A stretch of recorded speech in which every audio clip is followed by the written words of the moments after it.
Okay.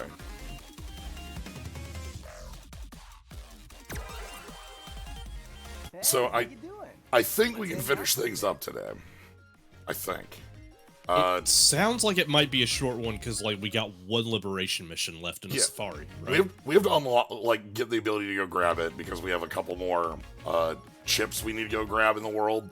But I have a pile of, like, here are locations for grabbing things, and so it should be a quicker quicker go through. Yeah, we do have a list. Yep. So, let's jump on in.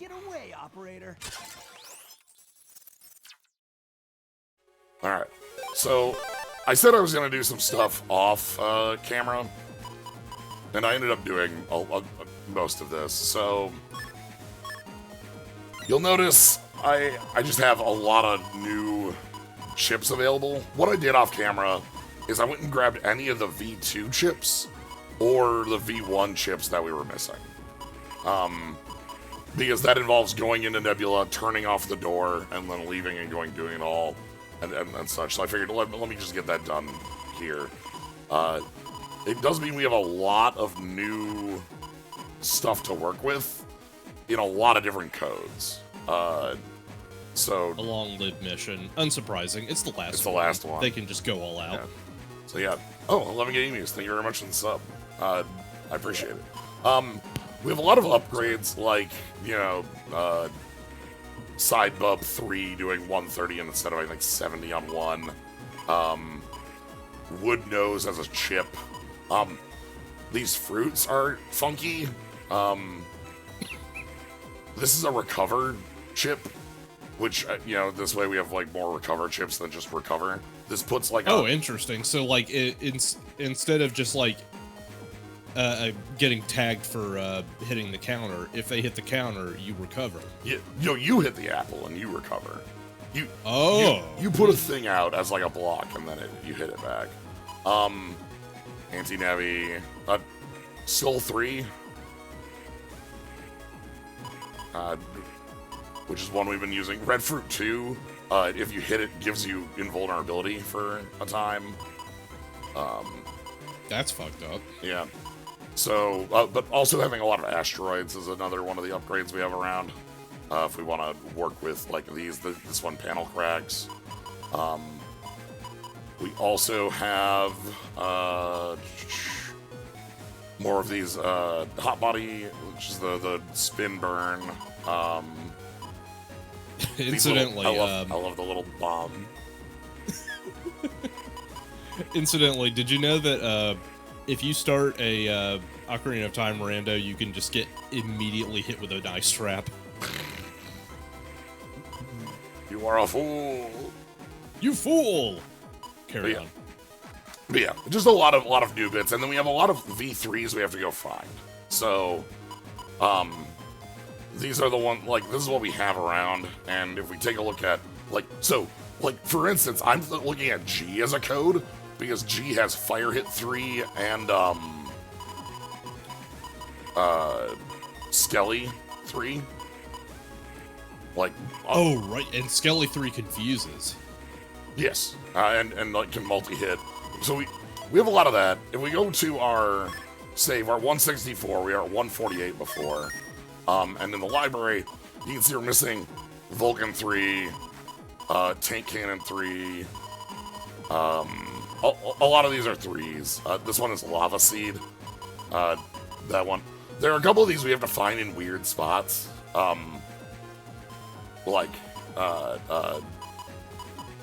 This appears in green data. We'll have to find. Oh, fuck, you got a hype train. Dusty Jump, thank you very much for the sub as well. Moonblade 3, Katana 3, Aqua Swirl 3, Airspin 3, Volts 3, Woodnose 3, Time Bomb 3, Boy Bomb 3. This one is mine, which we'll have to buy. We'll buy from a net dealer, or try to find it in a zone, a data zone. Red Fruit, and then recover 150. Getting to barrier 100. So, Like how specific that feels. so the first thing we want to go do is, there are a number of these, like Get In 2 and Barrier 100 and like the Recover 150, that exist only in green mystery data. So those are the areas we're going to start in. Recover 150 just feels like you forgot some ham at the grocery store when you were making sandwiches, and you're just like, fuck, I gotta put stuff in the middle. Heck, okay. Like, yep. So we're going to start with, we just want to go to ACDC and grab the green mystery data here to get some of these, We're going to use an untrap.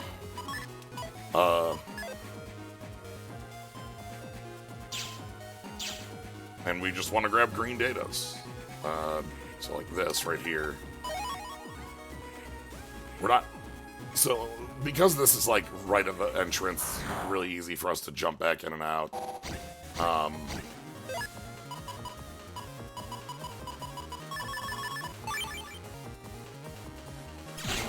Oh, you know what? That's fine. I have Buster Max on because that's what I was running around with. That's fine. It's something that could probably stay on for Safari. Yeah. Cact Ball 2? It's like... Yeah, this is very good for doing the runaround and also getting a lot of chips and things.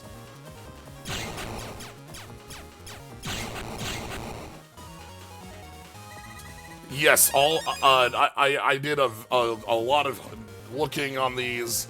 All of the ones that are remaining are all on level 3. Anything I have left does not need us to go down to level 1 or 2. So, like, Barrier 100 here is in a ACDC green data on level 3. So, well, I guess I should check the, that one is, 5.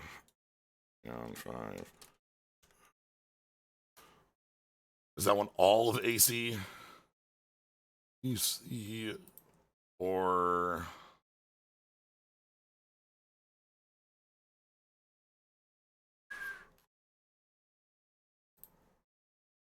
Gonna find the note, look through my notes.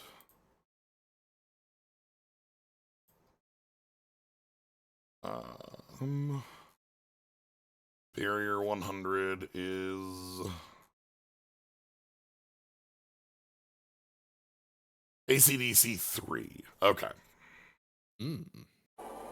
So we want to go further in for that.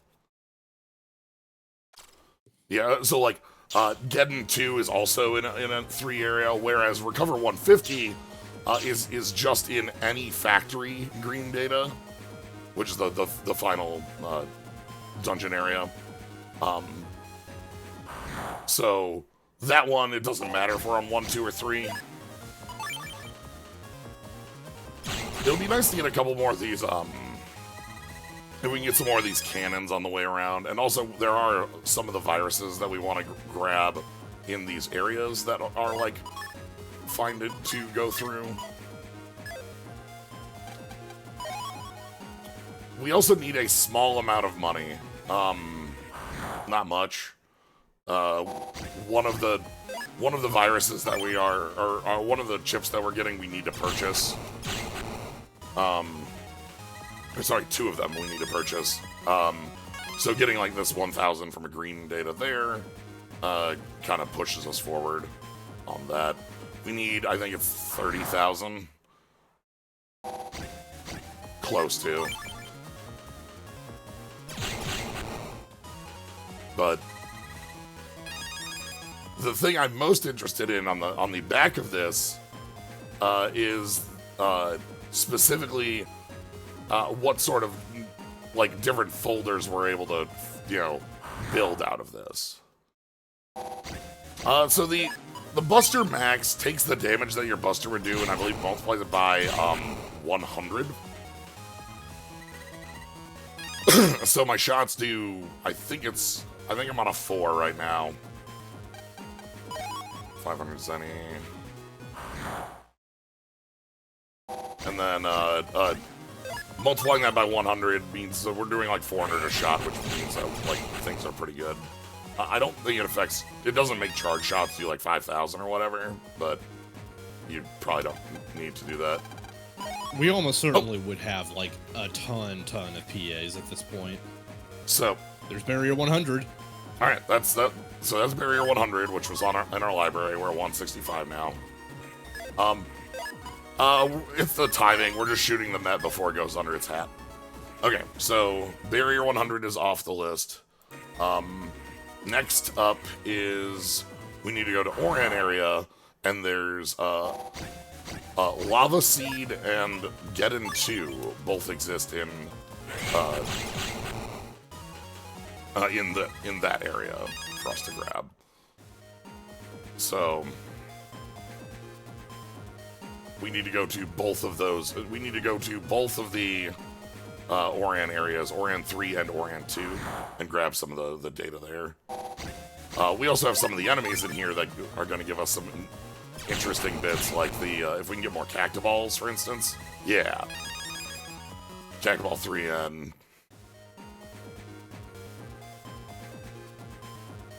So this leads past, yeah, this is Oran 3. Again, one of the Liberation Mission sites. I think it's neat you get to come through these again. There's Geddon 2. Well, yeah, I mean, like, they were just occupied. They weren't, like, explicit battle zones. Yep. So there's Geddon 2, which, again, we need to find out of a bit there. Next is we need to go to Oran. We need to go to Oran 2, which is back the other way.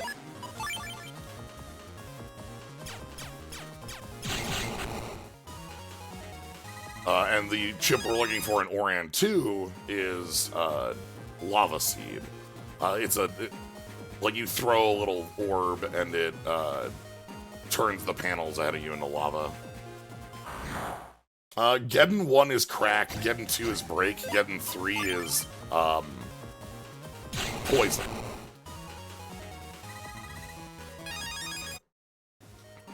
So that one is break all panels.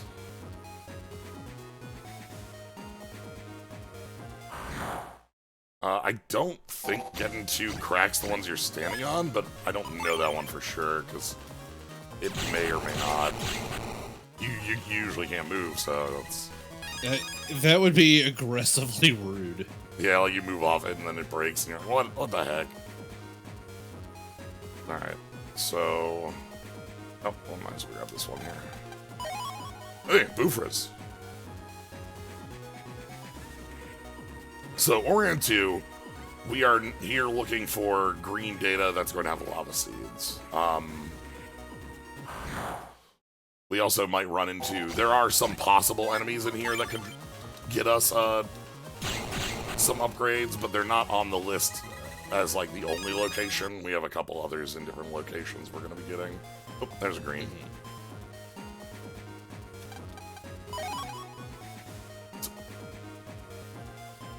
50 bucks.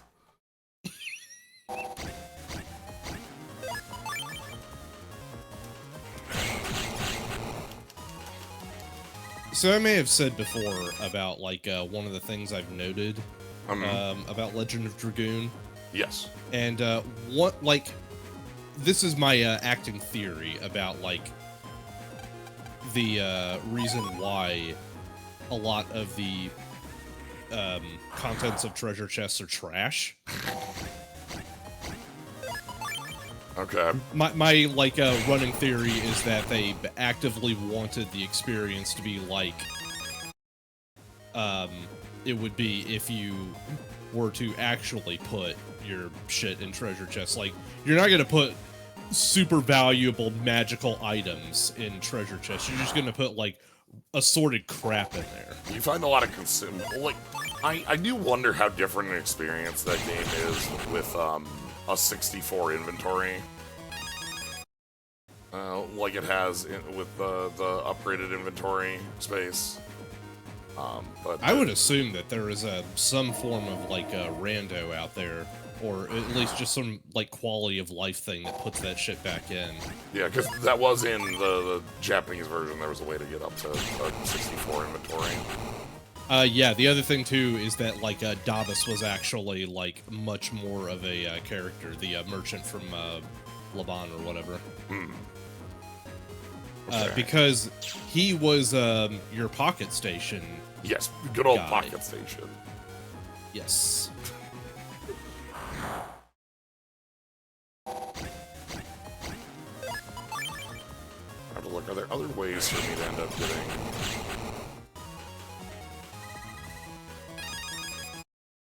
His job was to do like a little mining mini game because the whole conceit was that you go to the pocket station and you have him like run around digging up items. Okay, I think the actual best way to go ahead and grab these out of Oran 2 is to go to Oran to end area and then backtrack. Because I can go from this statue and we can go back. Because what we need to grab is it's in a green data, which makes it a little bit of an annoyance to like it's going to have some bits that are like it's random, not in a fight way, you know what I mean? So we do need Aqua Whirl, so there we are. That's one on the list.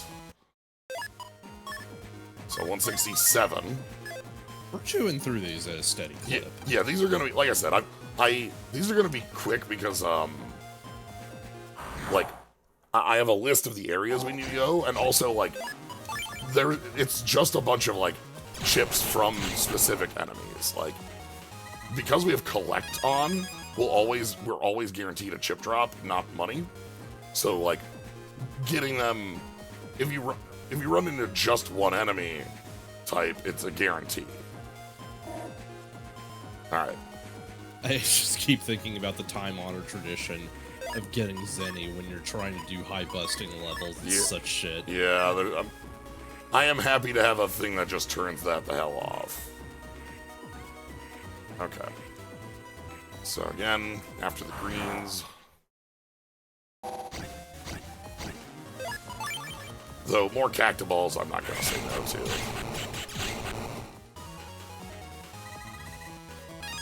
But yeah, with because I was thinking about G as a code, and one of the things about G is that it does also have navis associated with it.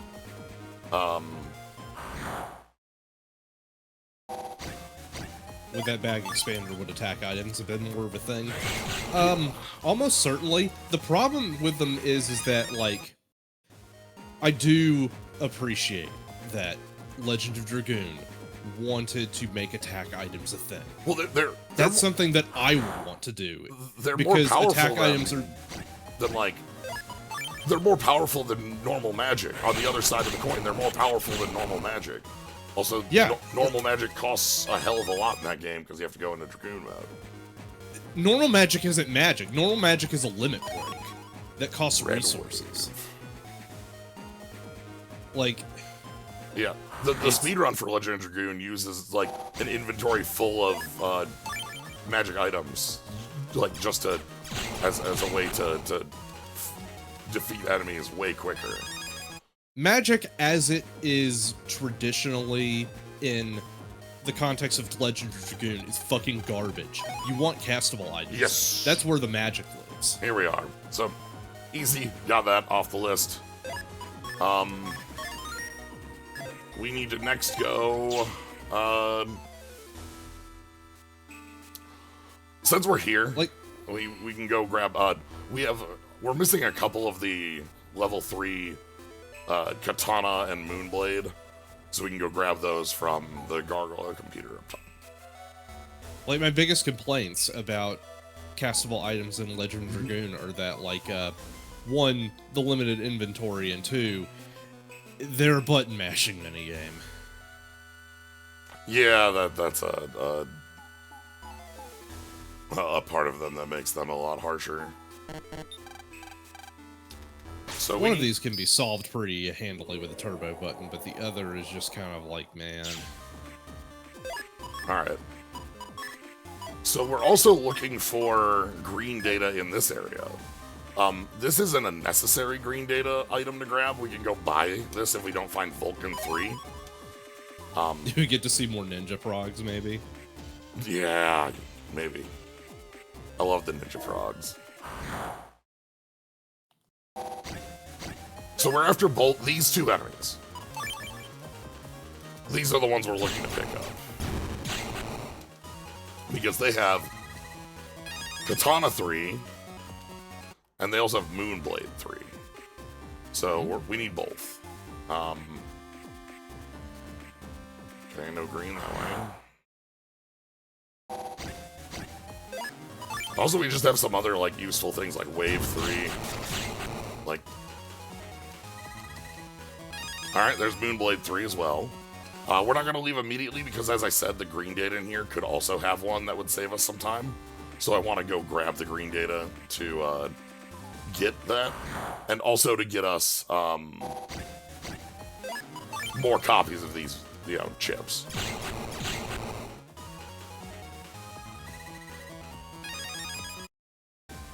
So like this. That shield is this one here. Start with barrier.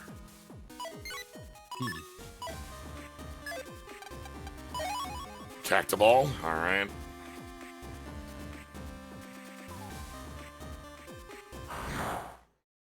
I know I've played through Legend of Dragoon, like, more recently in the cosmic sense. But You streamed it. Yes, but it's still something I feel like I want to play through again.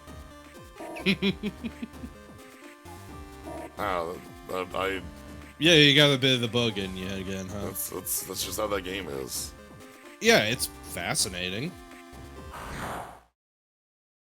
I got a lot of complaints about it, but like, it is definitely a very fascinating game to at least talk about and like witness. Okay. Also, I think that one of the other reasons why you may be a little bit more conducive to just playing it again is the fact that, like, it shares some DNA with Super Mario RPG. There's a number of bits that... If you attach the Pocket Station and a copy, you do Pocket Station. I don't think the game recognizes it. I think you can do that via emulator stuff, but I'm not certain. Or you could have just at least hacked the inventory in, but just like, yeah, you know, whatever. That's yeah. The inventory space is like it is a like, okay, this is a resource, but like it's just so there's so many bits that hold up like repeated spots in there that 32 becomes like 25 pretty easily, and then like that feels just a little bit too cramped. Yeah, I contend that the expanded inventory, just hacking that in. I think that's honestly 64 feels too big to me. Then you're under no pressure of like, look, I have 15 revives, but like, I think the happier middle ground is just a little bit above where it is. And also, thank goodness that equipment doesn't hit that, because my goodness. Somewhere around 40 or something. Yeah. Yeah, just a little bit more space. Alright. The fact that equipment doesn't hit it is also very funny, God, because it's just like... Then you just look at it in, like, if you're a casual player, you look at that and you get pissed, because you're just like, okay, then why is my inventory... because you feel it, right? Like, it's not even a question of, yes, I know what they were going for and it sucks, Yeah, no, but just like, you definitely feel it. Yep.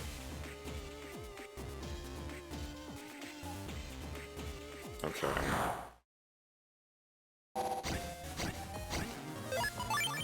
If it's not in this one here, I'm probably just gonna go, we'll go purchase this. Super Buster with the, oh god, with the base cross. If I turn on base cross, so it just shoots every lane. What is my current?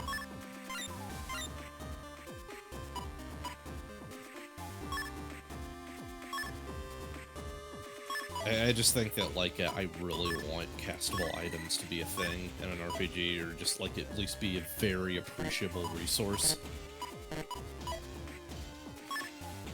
As it stands, Legend of Dragoon is one of the few games that actually tries to do that, and it's such shit. That's not base X, it's... Where's base cross?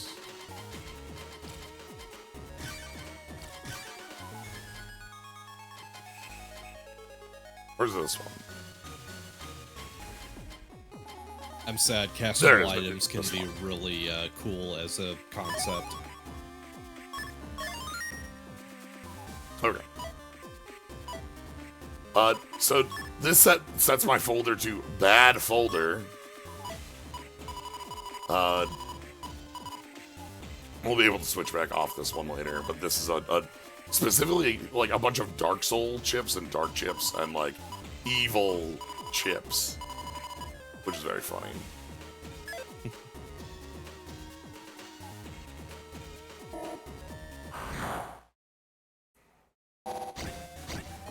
Alright, so with this Buster down, we should just one-shot them. Okay, if they walk in front of each other. Command Mission, Breath of Fire, yeah. Yeah, I'm trying to, like, I haven't played enough Breath of Fire to be an authority on that. That ain't it, but that ain't bad. Alright, let's leave here. Let's go to, we can just buy the chip from End Area 1, which is where we're gonna head next, just to buy this. Because we should be fine on money for the chips we need to buy. There are... Command Mission items are good, it's true. Yeah. Go ahead. I was gonna say, in like Dragon Quarter, items are the most powerful thing in that game. Because, so you have an inventory limit in that game, but it's not like, it's an inventory limit on unique items.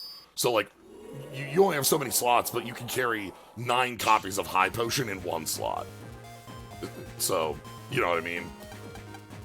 I was going to say the other restriction is just, like, the fact that it is, like, a roguelike type system where you're expected to die over and over and you can't bring shit back with you. Yeah, but, well, the thing that makes items so powerful is that they don't use AP. Like, items specifically don't spend your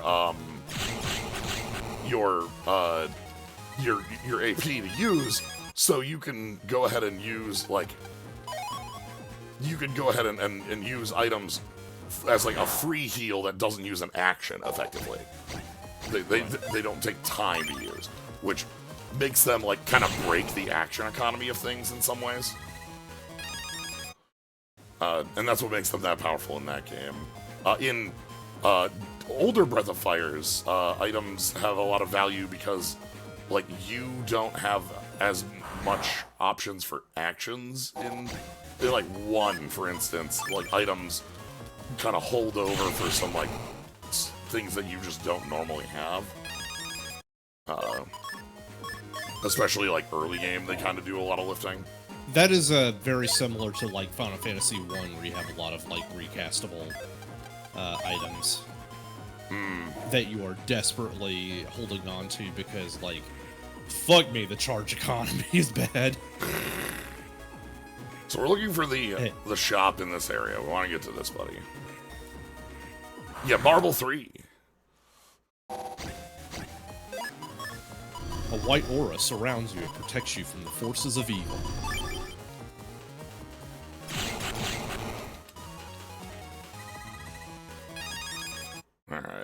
So this this shop has a chip we need, and like us getting a bunch of money on the way is helpful. So the chip we don't have, Vulcan 3. Oh, I could have just bought Barrier 100, huh? Whatever, it was on the way. Yeah, we already got it. So this is a brand new one. I could buy these HP memories, but we're gonna need the money. There's actually something like 15 HP memories in shops we just never bought. So, whatever. Library. We're down to 9 chips remaining. So, the majority of the remaining chips all are in similar areas. The HP memories are an optional door. The fact that intelligence didn't work in Final Fantasy 1, but the fact that a lot of the items had like very high, the fact that a lot of the spells had very good base damage anyway, made for a very interesting playthrough. Just like, that's some raw D&D shit. Except you just don't get like a D20 to complement the damage. You just have like your like base rolls. Okay. So the factory areas here, the final dungeon, has just a ton of different viruses available to us. And so this is where we're going to be finding the majority of the missing chips. It's just fights in these areas. Each of the different comps have different viruses that they can have. So it's going to be easier or harder based on bits like that. Yeah, we already have a million of these pulsars, so this isn't like a thing. But like, we're looking for things like the little bomb friend, the asteroid enemy, the tank cannon, the apple. We need to get apple. That's on the list. So we want to get that apple drop. Yeah. All right. What does red? What does red fruit 3 do?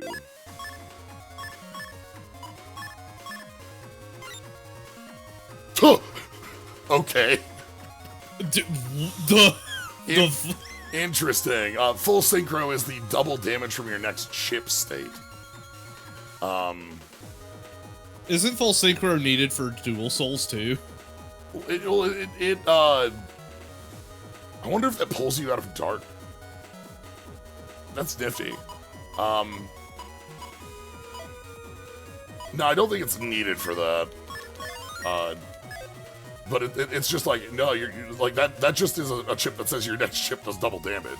Holy hell. Okay. That's fun. Like, you can only do cross souls when you're not in like darkness state, and so like, and you can only do full synchro in that as well. So they're related but not the same. You know what I mean? Mm-hmm. All right, so we're missing 8. How many more are in this area? So we're looking for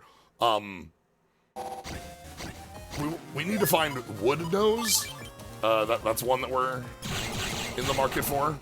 It's just a little yes, the other red fruit chips I did off screen because they involved me having to lower the enemies down to rank 1 or rank 2 in order for the rank 1 apple or the rank 2 apple to show up. And I did that. But all of the fruits. I did that off His screen. power is great, but it is as nothing compared to mine. Hot Body 3. So I did that off screen because, like, so I was talking about this pre-stream. In this game, like, we open up the nebula areas and we get harder enemies. Tank cannon, by the way, is one we need. And we get harder enemies. But we can close those to turn the difficulty back down. In Battle Network 4, when you're doing loop 2 and loop 3, enemies are rank 2 and rank 3. There's no way to turn that down. So if you're looking for a specific... here we are. We want that wood nose in the back.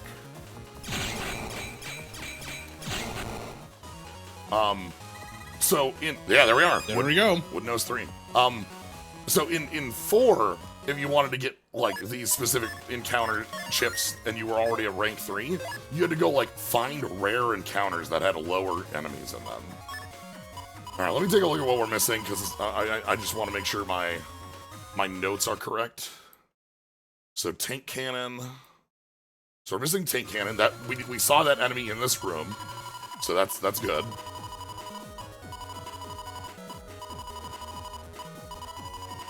Air spin.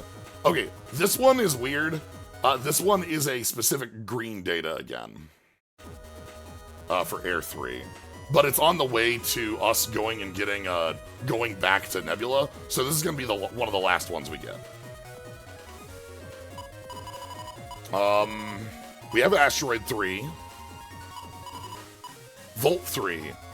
That is in another factory area, so we're going to have to go shift factory areas to go get that. Time Bomb 3. Oh, that's in,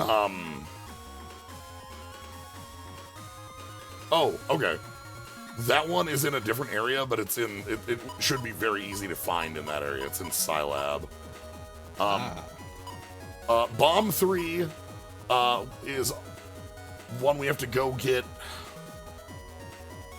I think this is one we also go get when we go get Airspin.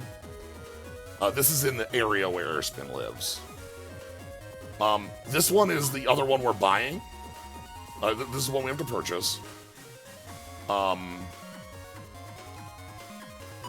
And then,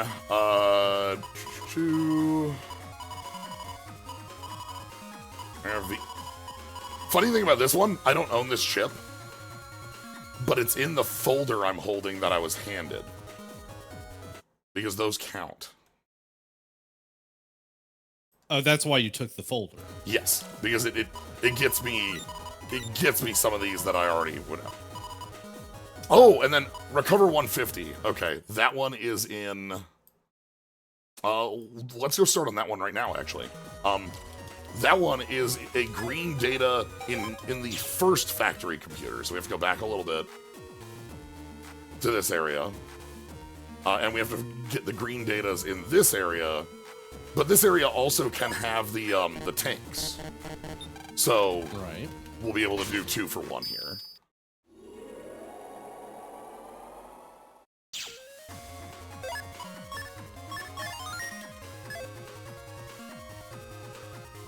I like doing this with a little list of like, okay, here's our goals, and these have all been like pretty easy to get forward progress on.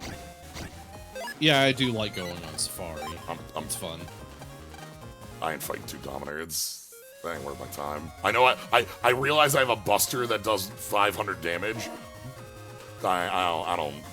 Dominators can go to hell. That's Dominators are definitely the kind of enemy that you just like have Max Buster look at and just go, not worth my time. Yeah, even here I have to like do whatever. They're not actually that bad. It's just whatever. They don't give anything I'd want to use. Whereas Electrial I could. That's a chip I could use. All right, so we're looking for green data in this area. That's why I'm doing wandering. So we find the green datas in here, and the green datas can have, Recover 150 lives in here.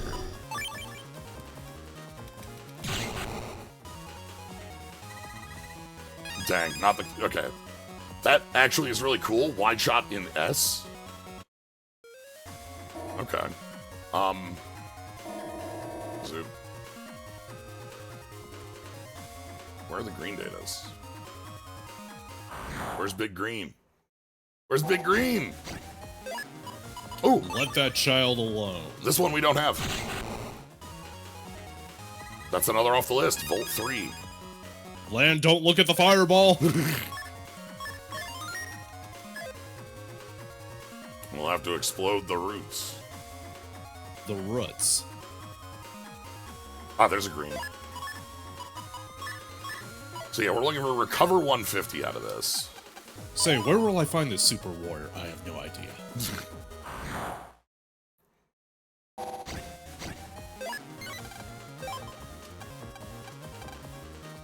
I'm also gonna have to look, like, we'll have to see if there's any other places where this is if we don't find it in the greens here. Wind... What? The hell's that? Oh, is that the fan? Yeah, it's a fan. Okay.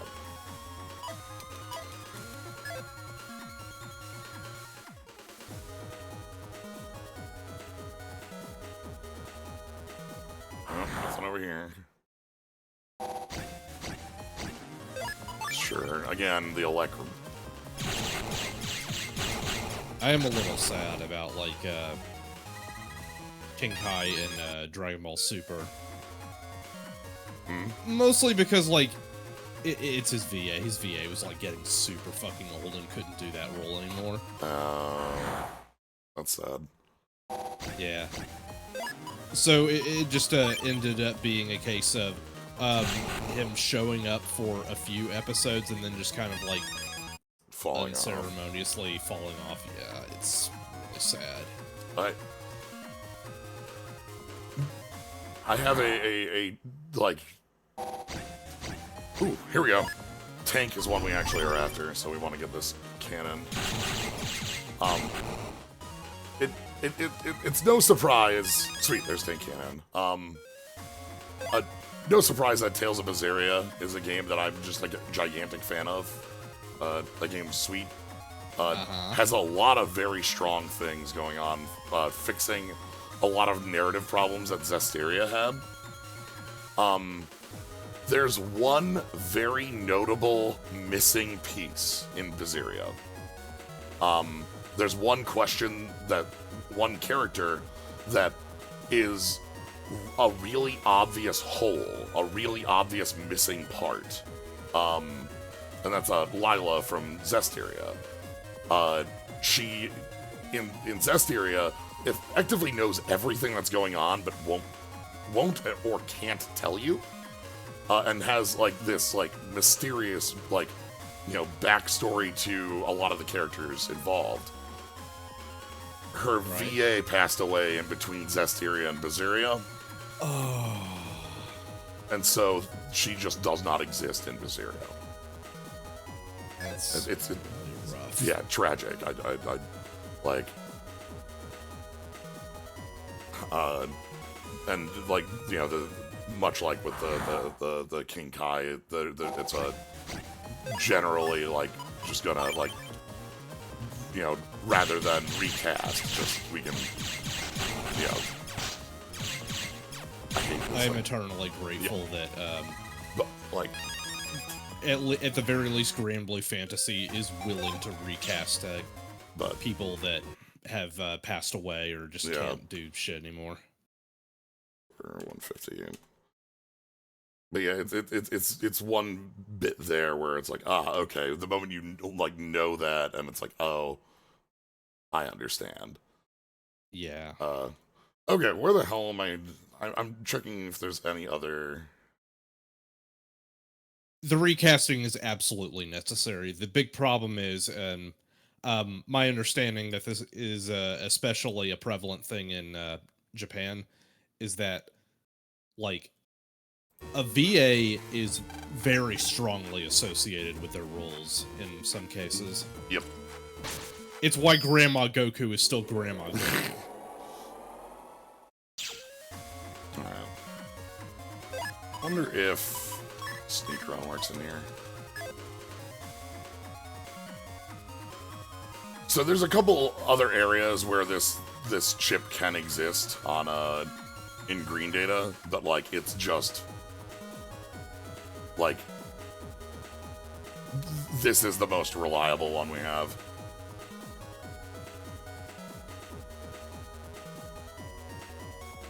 Looks like Sneak Run works here, though, which is honestly surprising. Sneak Run hasn't worked in most places ever in the entire game. Like, I have never relied on this chip, the sub chip, to ever do anything ever. Every time I've ever used it, it's been like, nah, what Why would you think that's... Imagine making a statement that definitive about fucking Repel. Why would you think Repel would ever work? Holy panel? Oh, you get to trawl through an entire dungeon without encounters? Ah, how deliciously indulgent. Will they be serving hors d'oeuvres on this flight?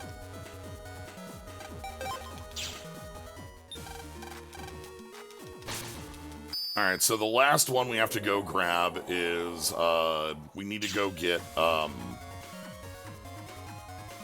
we need to specifically go grab, some of the shop ones that we're looking at. Are they in the same place? Yeah, I know it's based off HP mem. I just didn't expect it to work in the final dungeon. I would have expected the final dungeon to have a 990 like rate, you know what I mean? Okay, dollars. I've long contended that Bravely Default, Bravely Default loves to like give you quality of life stuff, but at the same time, it does feel like, it does feel like it has a very like bad attitude about JRPGs.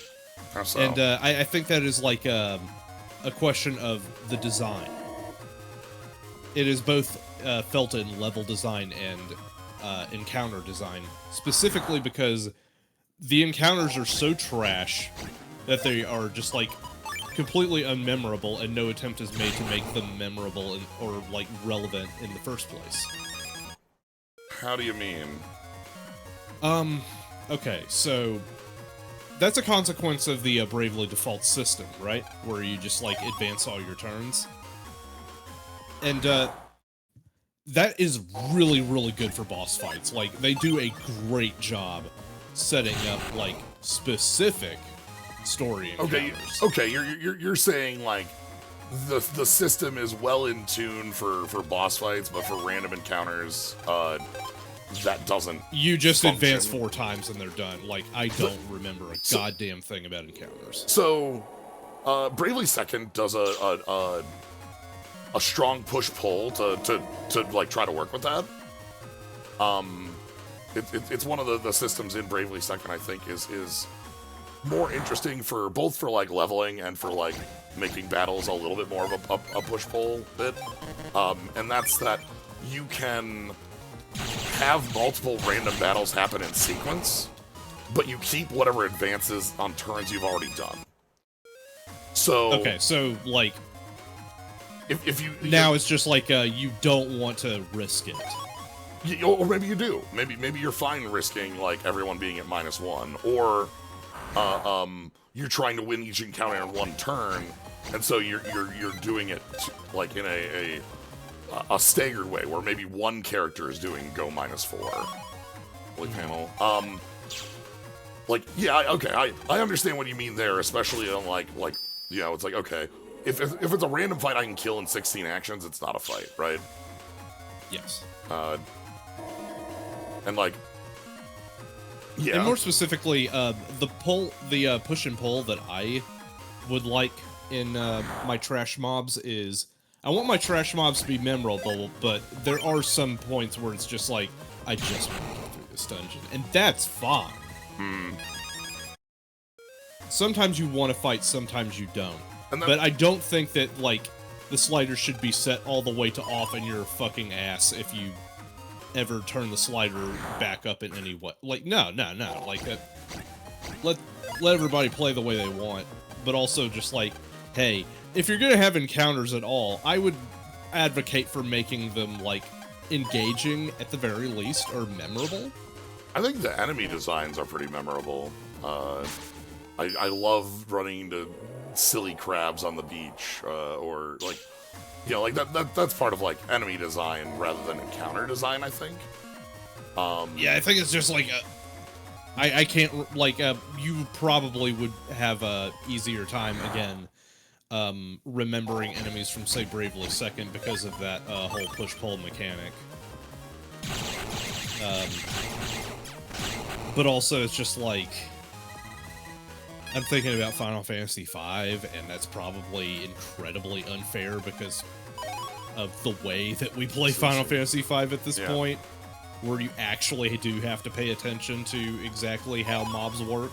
Oh, it's not. But then it's also just like, yeah, I remember enemies from Final Fantasy V. Like, okay, the bit I looked at didn't have a number on it, so I assumed that, like, with Factory, that was all 3. I guess that's on me for not reading this information right, and relying on these Green Mystery data. So we have to go. So Scilab, at least, is the place we need to go anyway. We need to head over to Scilab because that's where the Time Bomb chip is going to be for us. So might as well make that ride. So we want to go over here to Scilab, and well, I guess a part in Final Fantasy V where like enemies are things you have to engage with is bosses not giving experience means that like you like have to at some point be fighting random enemies. yes. Yeah. No, I'm probably just read this wrong because so the bit I have here doesn't have a listed level on it, which I took to mean all rather than like null, you know, like so unlisted means 1 rather than unlisted meaning all, you know, that's the difference. Anyway, so in this area we should be finding Time Bomb enemies.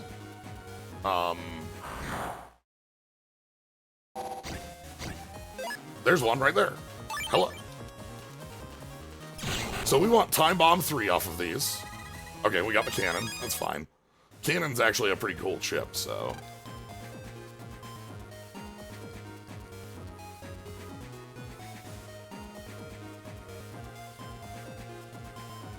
Yes, that's base cross on the border. So this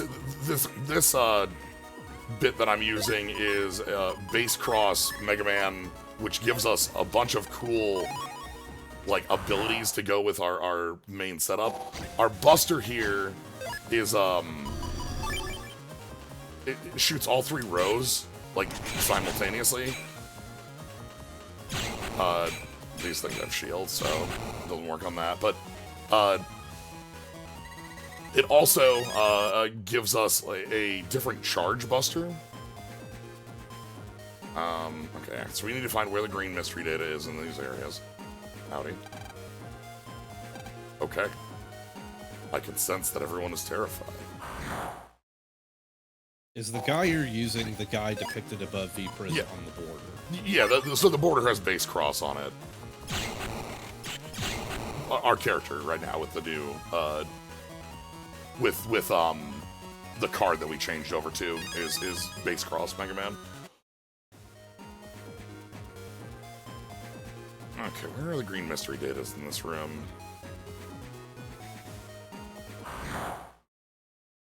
And then we can go back and get ourselves the triple delete. There we go.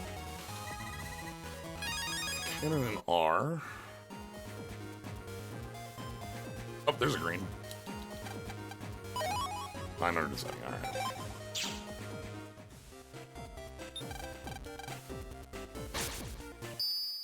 Back on the subject of memorability, I think like another big point of contention for me, and this may be a completely different case for Bravely Second. They might have like touched him up a bit. The dungeons in Bravely Default are fucking serial box mazes. I'm sorry. No. Nope. That wasn't changed. Okay. The exact same. Like, no. Would not call it any better or worse. Would call it exactly the same, untouched. The dungeons in Bravely Second, the dungeons in Bravely Default are. Yeah. Wow. Just that's a good way to put it. Cereal box maze. Alright. Nope. Okay, not in that one. Guard 3 star. Oh.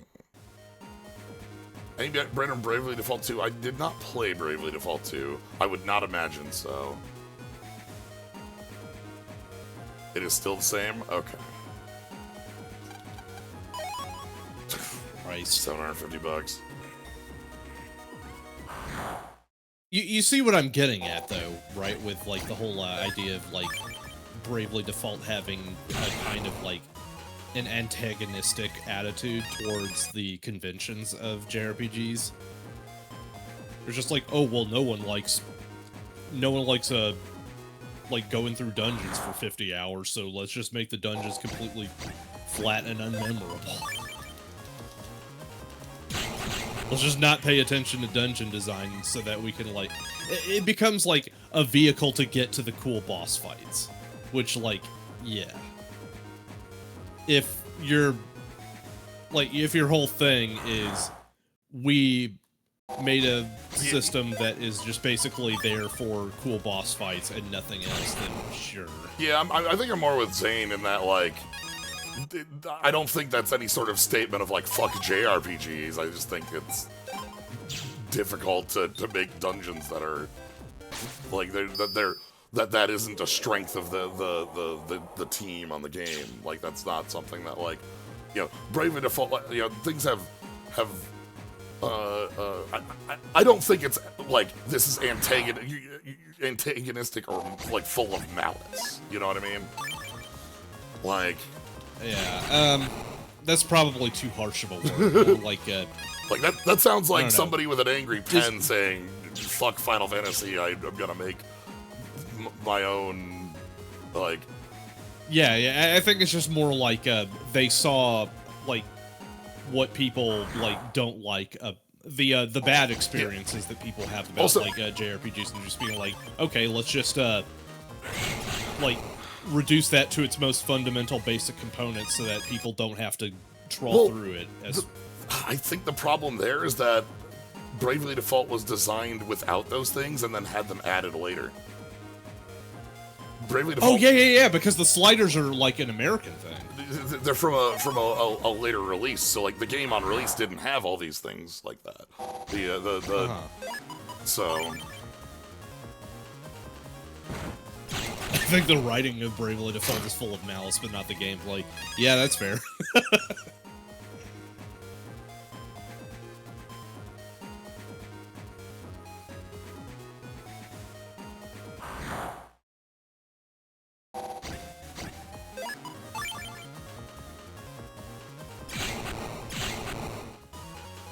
I shot the data.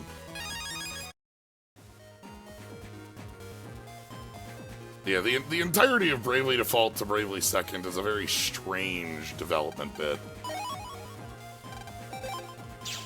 I really need to watch Kaz's video again. On like the game's almost being like, so Bravely Default in its global release has the SP system from Bravely Second, because Bravely Second was in development when they were doing the secondary like build of Bravely Default. So like it like it has these bits that are like call forwards to the game in development that isn't there yet. It's what results in some of the ties that game has. This one here. Morewood knows.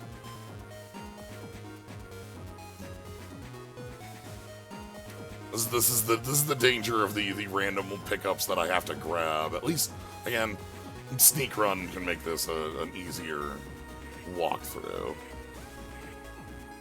Yeah, I think like overall, it's just mostly me being annoyed that Bravely Default only has the cool boss fights and the cool job system, and that like the structure surrounding it just didn't get as much love and attention. Yeah. Whereas I focus on the kind of failures of the back half of the narrative. The back half of the narrative falls apart pretty hard. It's like specifically like the part where the game just sort of like is like, look, just do the loop 3 more times. It's like, is that it? And it's like, yeah. And then it. Ring a Bell's just like, we shouldn't do the loop 3 more times. That's fucking stupid. Something's going on. And he's just like, no, shut up. You have to do it so that you can get...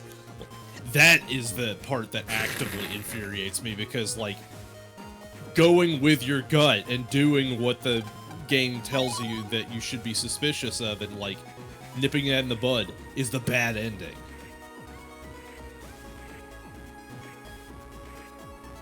Huh. I've moved from that location. Okay. Like, you're told to be suspicious of what's going on with the loops. Bravely Default And then dares it's to just ask like- you to play the game more times than Battle Network 4. But yeah, right? It tells you to go through the loops and then tells you that you should be inherently suspicious of the loops, and then tells you to fucking do them anyway because they need, like, the ending to, like, be a situation where you just kind of, like, stumbled into the problem and then fixed it anyway, because, like, Yeah, there's the last story scene you have in Bravely Default on Loop 3 of 5, which is the place where you have your last unique bit, is a specific scene where Tiz and Anyas are talking with the Conjurer old man in a specific location where, like, Aerie isn't. It's like the only place where Aerie isn't with your party. And basically is it's in, like, we don't state it because we don't want to state things aloud for Aerie to hear, but it's, we're just gonna go with this and pull out the problem rather than try to break it early. But, like, the thing that I find, I don't know, a problem with is that that's the last story scene you're gonna have for 3 playthroughs. Like, there's absolutely nothing that occurs past that point, and it makes it, like, it makes it feel like nothing. The good thing that it does have in that back part is that that's where all the fun boss fights are. yeah, because then you get, like, the really cool what-if scenarios where you just, like, have team-ups and stuff. Yeah. Like, yeah, I don't disagree with, like, the character's narrative bit. I disagree with the setup of playing the game 5 times. Like, even with, like, the amount of skipping it you do. Yeah, again, like, my big issue with that is that the game, like, is leading you to assume that breaking the loops is a good idea because going through the loops 5 times is fucking stupid and asinine when you don't have any reason to do so, other than just like, well, let's see what happens. I'm just like, isn't breaking the loop, like, good? Because then you don't let the big boss guy do the thing. Yeah, like, but then the big boss guy's still there. Like, you don't solve and then the big problem. boss guy's just like, no, I need to do my cool set piece. I need to unveil my grand plan. I'm just like, I don't know who you are. You have not shown up at any point until, like, the very end of the game. I need to find Recover 150 here. I need to escape this. Bravely Second's, like, loop is one of the coolest bits to me in Bravely Second. I have a lot more issues with Bravely Second's like, Bravely Second's loop is very cool. Day-to-day writing, but the loop part there is such a neat moment. I like that a lot. It's it is very Oblivion, like, sever the thread of fate or persist in the doomed world you have created. I like that a lot.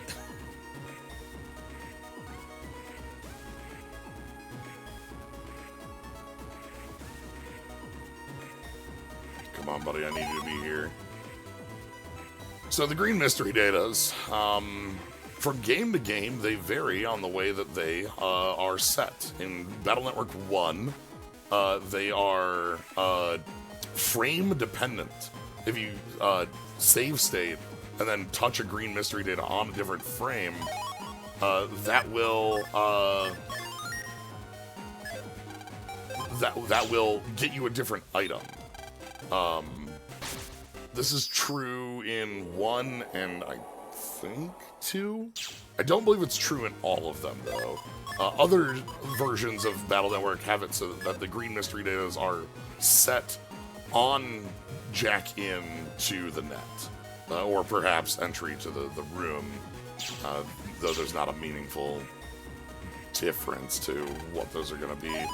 You can change what the data is going to be based on if you have an untrap active, or if you have a millions program active, which turns all of them into money.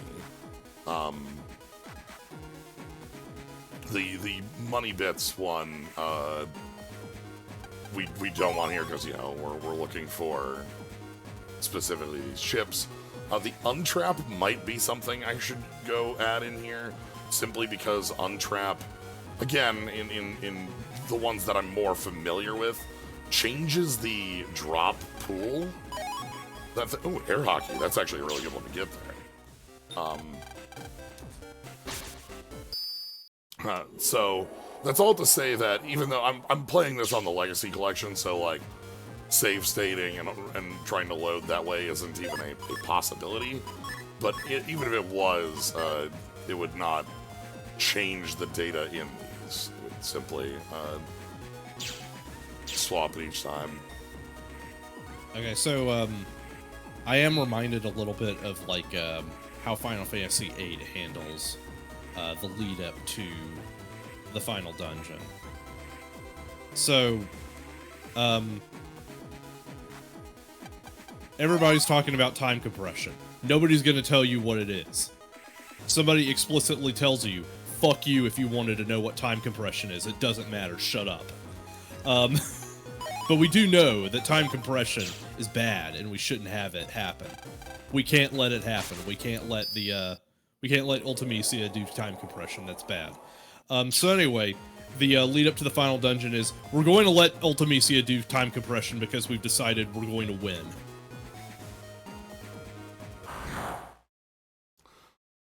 And I feel like Bravely Default is also guilty of that. Like,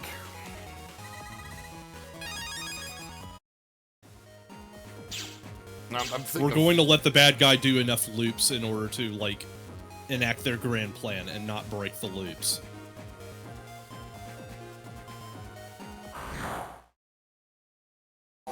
Yeah, with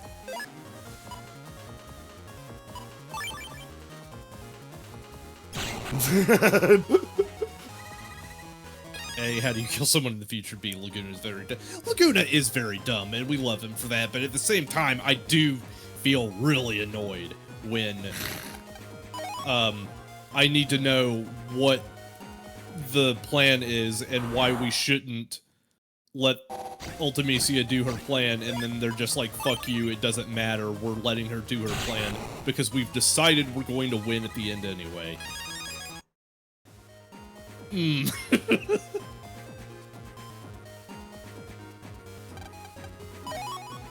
Alright, we're free. You perhaps understand my aggravation. Yeah, I get what you're saying there. I think 8 takes a little bit more time on talking about, like, okay, like using memory as a theming both that leads up through and all the way to the end, where that's how we pull the Renault and Squall in the Field of Flowers bit. Yes. But, and whereas with Bravely Default, it's, we kind of just fall off the characters talking about things because in the later loops we don't have that, and so the idea that is set up in that last scene is like, we should just go through with this, because if we don't, we leave whoever is behind this untouched, and we don't know what plan B is. But the way that feels is you're just doing things that feel like a terrible decision because of a chance, a whim, unknown. Yeah, I'm going to let problems be caused on purpose. But also, it's just like, we have no idea that there is, like, Ares got a boss, right? Yeah, because, like... We have no idea who it is.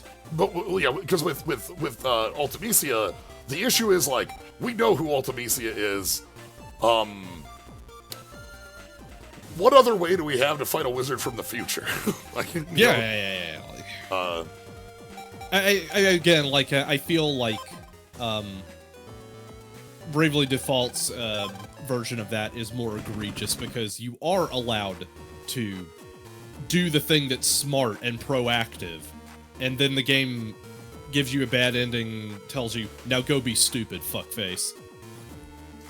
The point that more annoyed me with that is I think you can't take that action until, like, Loop 3. I think either Loop 3 or back of Loop 2, even though, like, you, the player, like, understand the consequence of what you're doing. Like, you can't... I think it's just like a... I don't think you can... That one is just like... I think it's specifically Ring a Bell has to say, hey, this You can do it on Loop 2? Okay. I thought you couldn't do it until the back of Loop 2. Okay. Okay, I'm glad to hear that, because that was one of the bits that I thought was like, that's funky if it's not like that you can't take that action. I understand on Loop 1 it blocks you because, like, but hello? Okay. Virus. Okay. So the ones we have left. So we're gonna be getting some bits here from Undernet. We have a...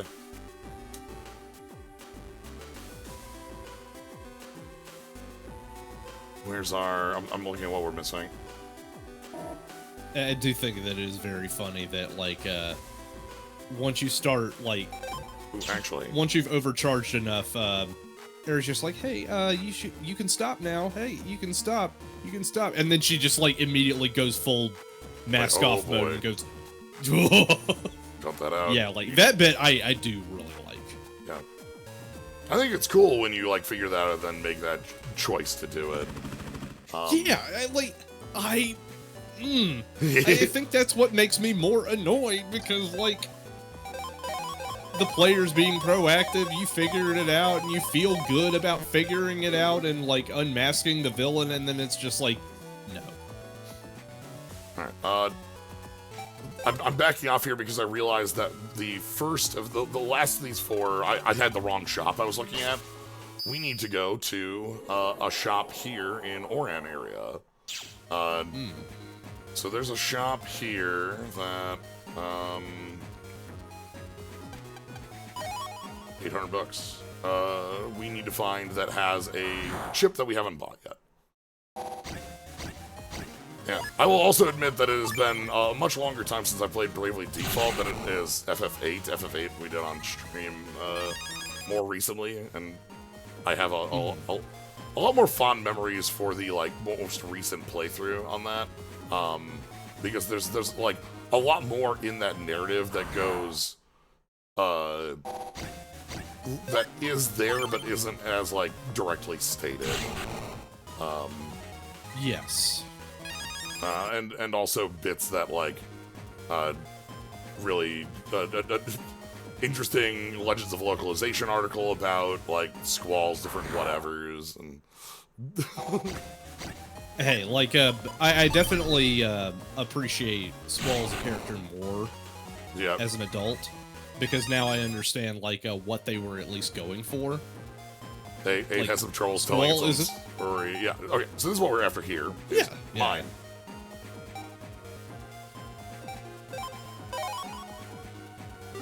So let me quick check what the last chips we're missing are. We have 177. We are missing.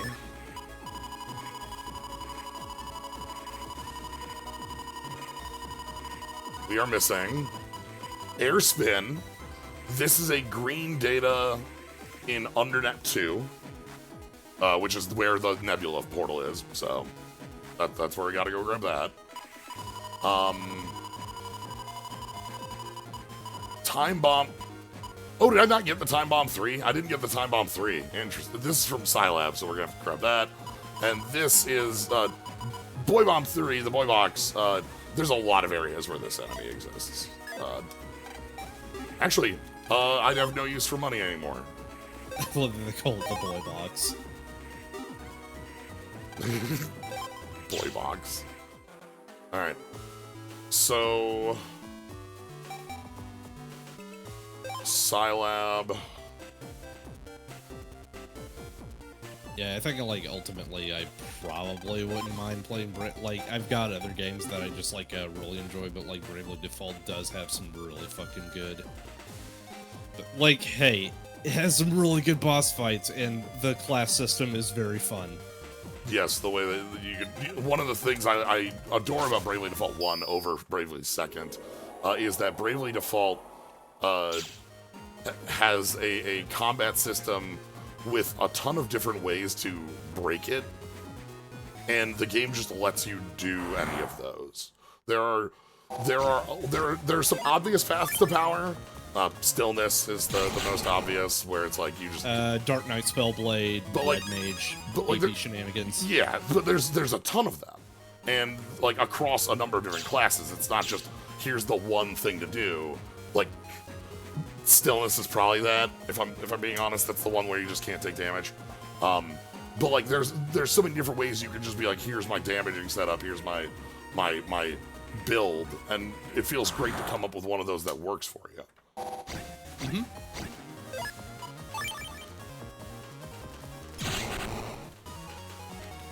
Alright. So we are looking for Time Bomb here. Time Bomb is just on an encounter. So we're looking for one of those. This is also just like something that's more Bravely Second, but I really do like the Baal designs. That's true. But those are, again, a thing from Bravely. They're in Bravely Default. Because they're on the moon stuff. Because they're pulled they're Street forward. Pass stuff. Yeah, because they're pulled forward from Bravely Second. Again, so. Alright, so we got Time Bomb. Last two are... Because it's genuinely very creepy, and it's just like, what in the actual fuck is this? I don't know what it is other than it's killing me. We're gonna go, yearn for the coal mines one last time. So that we can pull on the coal mine banner. That's right, one last... Damn it, if that was Airspin 3, that would have saved us some time.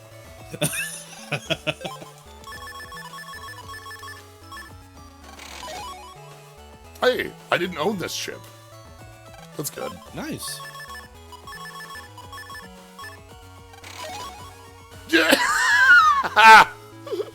Alright. Alright, easy. It's really just Speed that easy. run. It's just that easy. You just pull on the Speed run banner. tech. If you just pull, attack. just pull on the now. So the last one we need is Boy Bomb 3. That's a fine chip.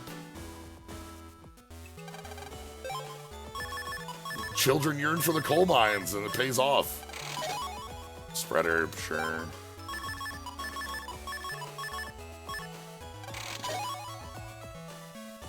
Okay.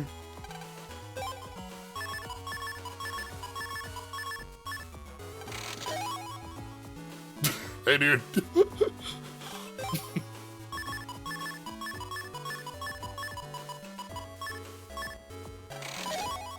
Like Reel 3. Alright, last pull.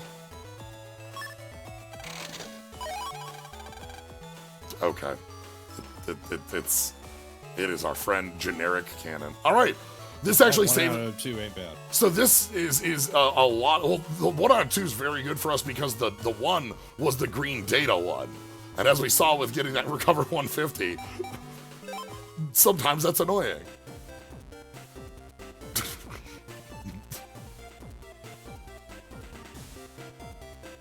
So incidentally, a game that I have been playing very recently at work is Shin Megami Tensei Nocturne. Oh, remake or the... Remake. Okay. Because I, genuinely think the remake is superior. And not just because you can choose what skills you inherit in Fusion. There are a lot of good quality of life things that I think uplift it over the original. Mm. The one that doesn't have Dante. It has Dante. Yeah, You can choose between, having Dante or having Raido Kuzunoha, but, the actual choice is you're picking Dante.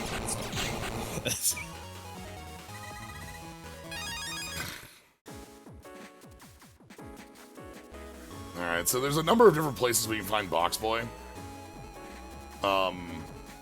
Yeah, also, they made Dante, actually really viable as an in-game character, because, his biggest problem was that he wasn't allowed to be fused with Mitama, which means that he could not get stat upgrades like any other demon.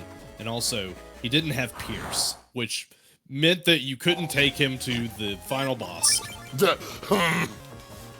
Well... So now Dante is very fucking good, and I love taking him everywhere. That's good.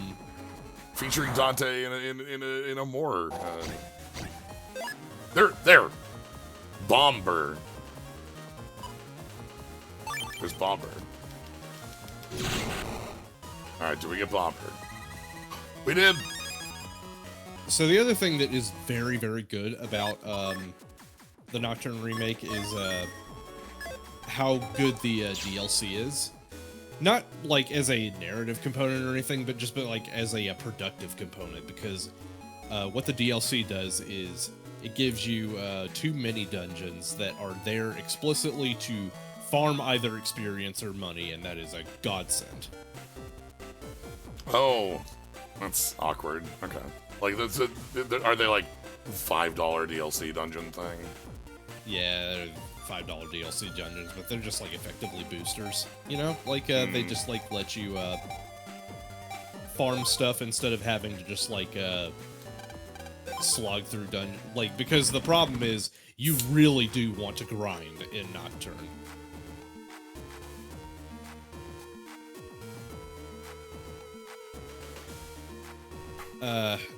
So the idea behind the dungeons is that you just are fighting encounters so that you can just get drops, which will either give you 1/5 of a level or a full level. Oh, okay. So much speeding it up. Yeah, Gotcha. much speeding it up. You can apply these to yourself, or you can apply them to your demons. It's fucking great. Yeah. I recently played Dragon Quest Monsters Dark Prince on Switch, and that had a set of DLC dungeons like that I was really unimpressed with, because they were $10 a pop for 3 of them, and they felt like things that just should have existed in the base game.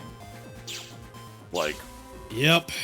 It was okay, you paid $30 for a random dungeon area that should have existed because it's a fun reference to the older Dragon Warrior monsters. You get an area that lets you pick up old monsters that you have already gotten, which that one is probably the most useful of all 3, though the least interesting. And then Scully. And then that is the unfortunate truth of it, yes. Yeah, and then the last one was, oh God, what was I think literally just a little treasure chest that gave you free goodies every day. Just not. Yeah, the third one was a daily loot box, and it's just again, for $30, it was really underwhelmingly bad. Every hour? Sure. The timing on that does not make me feel better about it. I definitely get you when it comes to just oh man, this should have been in the game. Yeah. It's so. So I've done this little teleporter maze a few times, going back and forth to turn out, open and close the doors. No. Yeah, no, I get you. I just that is not part of my complaint. Is the timing? My complaint is that's what you're paying $10 for. Like, it's just like, I don't know that. Yeah, that rightfully irks some Yeah. people, because it's just like, damn. I want a little bit more out of my money, but also just like, I probably shouldn't have to pay for something that like really should have just been in the game in the first place, you know? Yeah. Okay, I didn't get owned by a Met. I'm glad you didn't get owned by a Met. So we're gonna quick. Yeah, let's go this way. Or no, the other way. No, I don't think we need to. I don't know how much money I have on me if I care to go to the shop or not. I don't think I have enough to grab an HP mem from the shop anyway. The shop here has like 4 or 5 HP mems available. But like, I think 20, yeah, it's not worth going back for that, because they're like 20,000 a piece.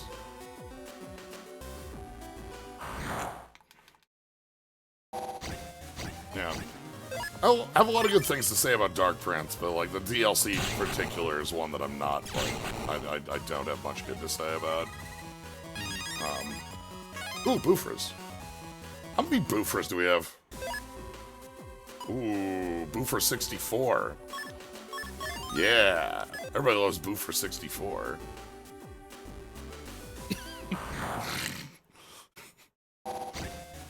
I heard that Boofer 64 is a really good randomizer that elevates it. Yeah.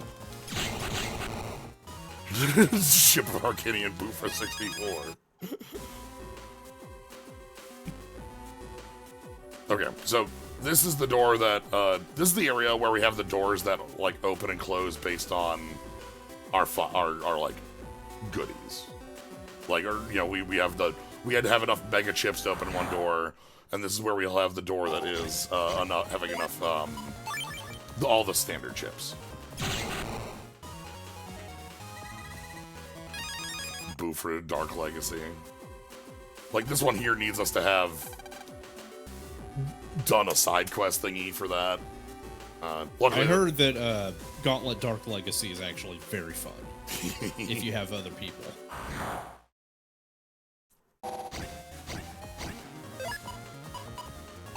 That side quest is the beat 5 dark navies around the world.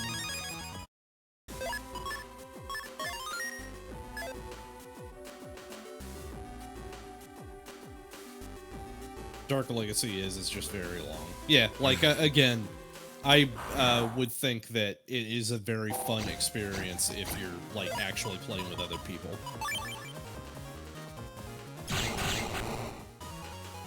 Alright.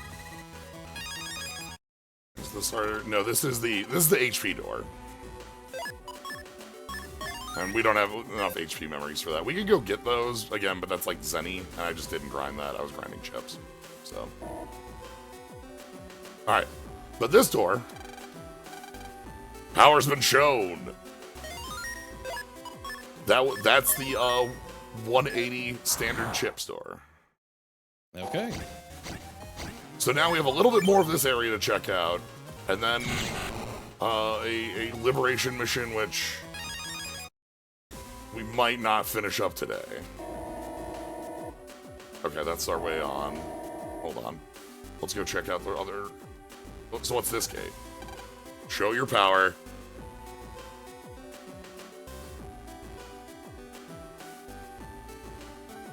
Am I missing a dark chip?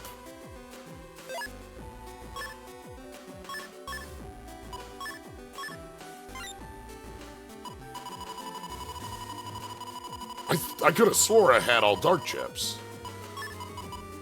Let me go by number, because there should be 12, right? Because it's right. 6 per game. 1, 2, 3, 4, 5, 6, 7, 8, 9, 10, 11. I'm missing a dark chip.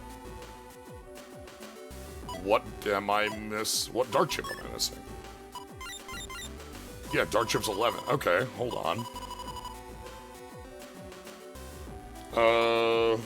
wind, fire, elec, water, wood, plus minus, invis,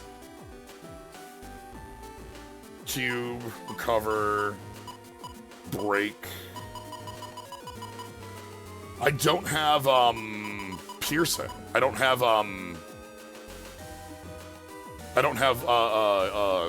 like air hockey or cannonball. Is that drill? We don't have the power of dark drill? Alright, hold on. I need to find out where dark drill is.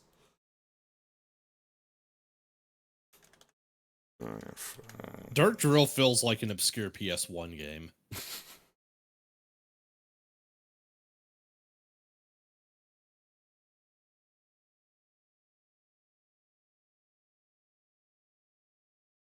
Okay. Alright, I know where dark drill is now. I have found Dark Drill. I've updated my audio equipment. Dark drill. Yeah, dark drill on X.com, calling it X. Opposite drill grows huge and turns you into the corn cob.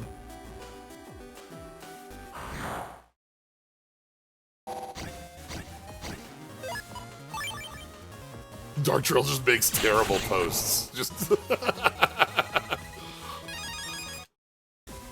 So I am thinking at this point, a good.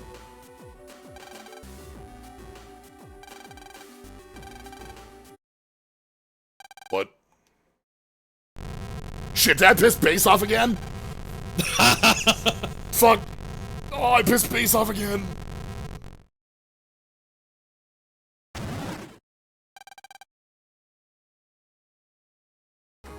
Okay, alright. Yo, what up?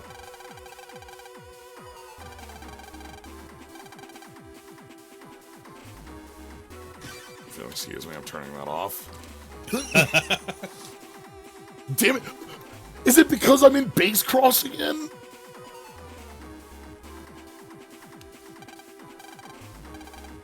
Alright,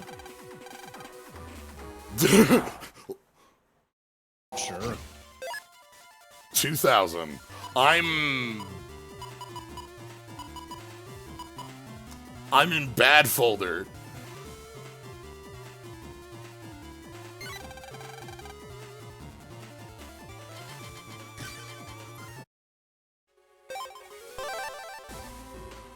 That's fine. I saved right here. Anyway. I saved in front of this door because I wanted to know what my miss. Okay, you know what? I'm really happy that we get to have a real final boss then. All right. I was going to say that, given how this is going, a good idea would be once we get everything on the list, we could just like check out the Liberation mission, And then like have and it then for just be like, yeah, just like devote it and base final form to like the last stream. Yeah. Alright, so we're rebuilding our folder. Good news, our friend there did not have, a life aura. So we don't have to deal with that. But now, it's time to start checking out new code stuff. So, let's, honestly, I think this is the point to, let's take some time and evaluate what codes we might want to go with here. We also might want to evaluate if there's any, like, specific program advances we want to build towards. A here has Drill, Scully, Red Wave. It's out of lava.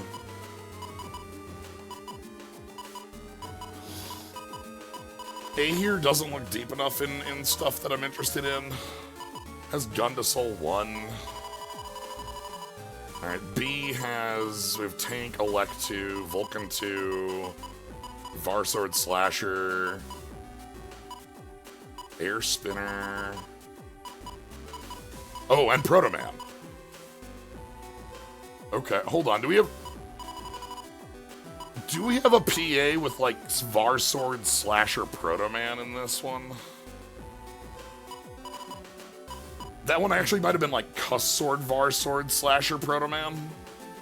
I think a good play might be to, like, go over the double soul that we like the most and then build around that.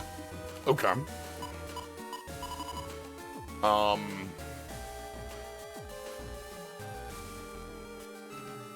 No double here. I guess we're on Team Colonel, not Team Proto Man. So, I don't.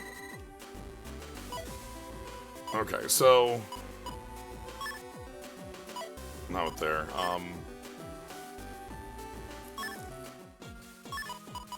I'm doing this here.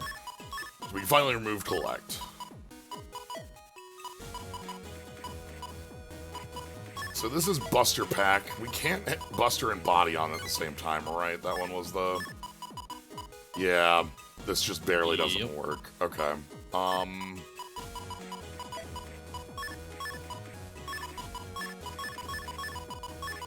So what happens if I go Body... like so, and then... Can we fit, like... Oh god, I can't even fit attack... Wait. No, so I can fit speed max. I can't fit attack max on with this. However, we can fit, like, attack 1, attack 1, like that, and then...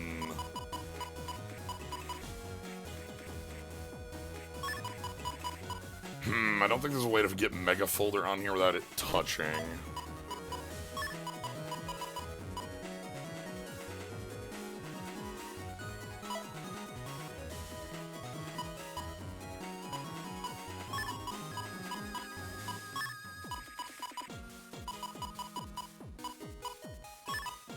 Okay.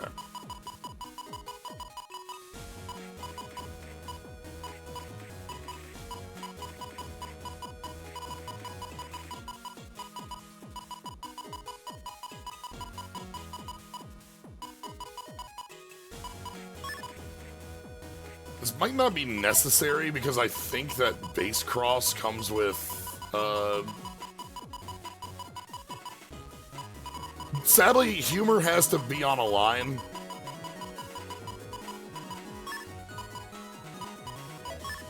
I'd have to give up one of my online ones for humor.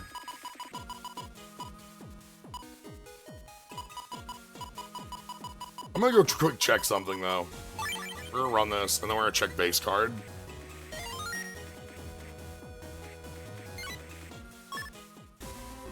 Patch cards. Base cross, float shoes, power attack, triple buster, mega folder -2. Okay, so we actually might want to fit in, if I can fit in mega folder +2, I'd feel really good about that. I do already get undershirt from this, but there's nothing else I can put in a 1 slot that does anything other than like rush.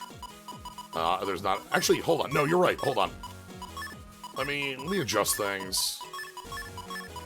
I'm gonna go without body pack.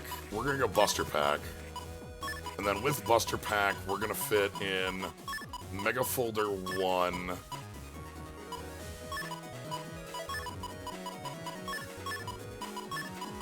Like so, and then custom +1 like so. There we go. Yeah. Okay. All right. And then we can fit undershirt here. We can't fit air shoes. That's a little too unwieldily large.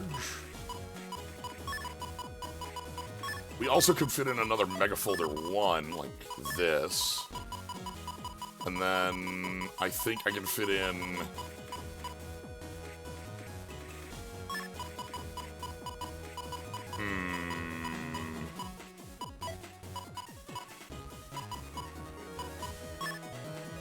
Okay, this is +3 to each, so then the rest of the items we have on are gonna be speed 1, attack 1, charge one. I think that's as good as we can do. Hey, Max Joshi, thanks for the raid. Hey, everybody. We are prepping for a boss fight. We are building a whole new folder, and we're prepping for another Forte fight, as it were. That we definitely didn't just. We definitely just walk into and die. We definitely didn't. I definitely didn't walk into that fight with this folder equipped and leave. All right. So let's do what we. Okay. So as we said, I just want to find like a. We got Colonel.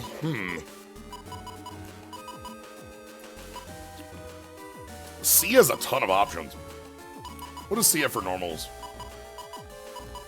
Asteroid 3. Moonblade 3. Cannonball. Megaman Bomb. Pulsar 3. Okay, C is a bit. I'm also gonna quick. I wanna be on 5 p.m. Because we have everything. I want to see if there's any specific program advances we would like to build towards.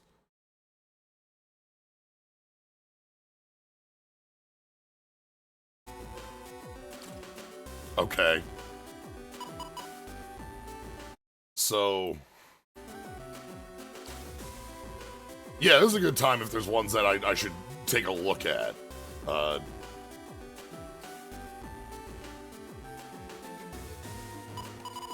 Two Mark Cannon 2s and football. Okay.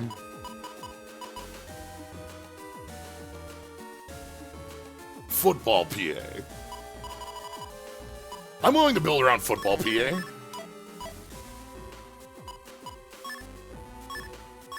Program advances get gutted in this because you can't use the C aim PA twice in one match in this game? Wow, okay.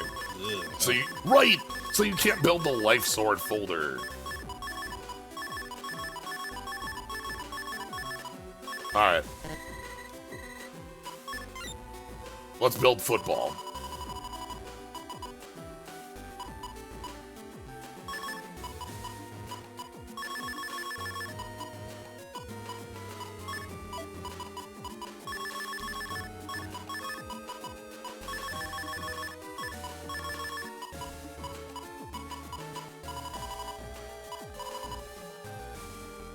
Football needs Gridman SP, not Gridman?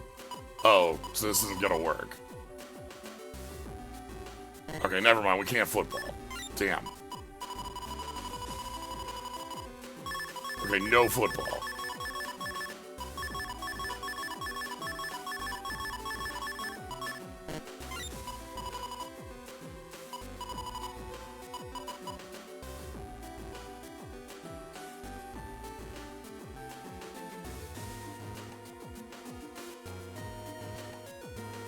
Sorry, I just saw something that is just like, God, I intensely respect this man more than I did before. Pixar CCO Pete Doctor asked Hayao Miyazaki, when do you make changes for you and when do you make changes for the audience? Miyazaki replied, I never think about the audience. Just big what you're after. Counselor, that's 14. Miyazaki is going to dig himself up out of his own grave every 5 years and being like, I got another one in the tank, boys. I'm coming out of retirement just this once.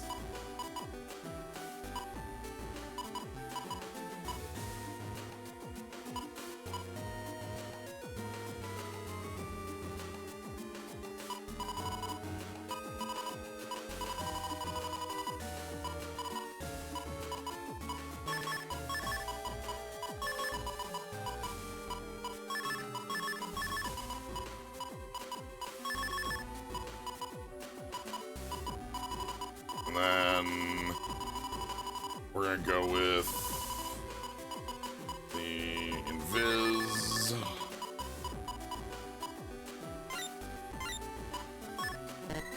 We're overloaded for that.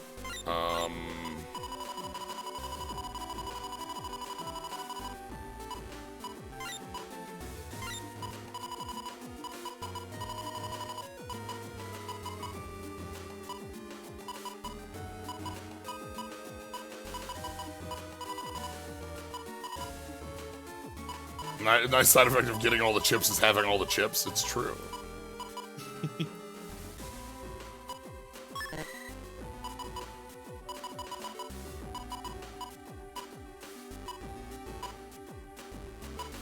Alright.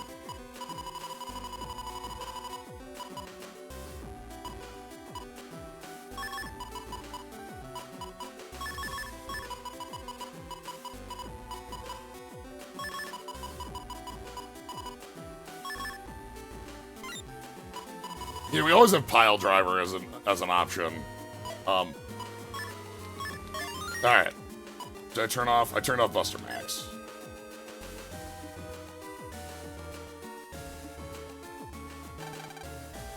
Nothing here. All right, round 2, which is round 1 for real.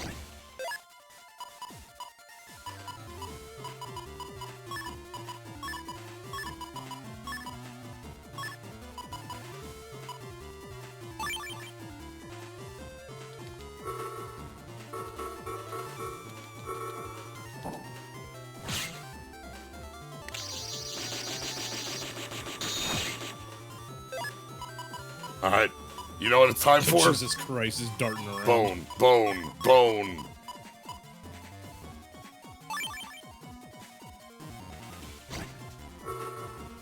Alright. Catch.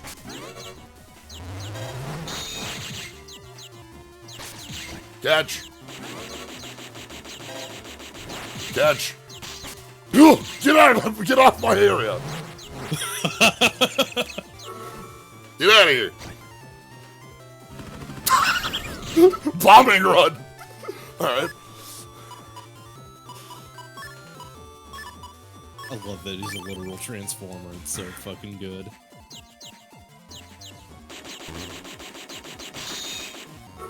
Alright, Betty.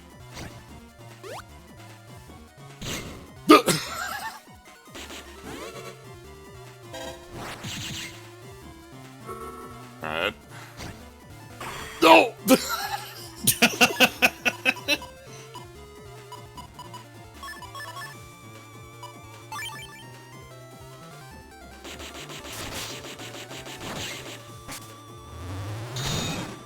Excuse my ass.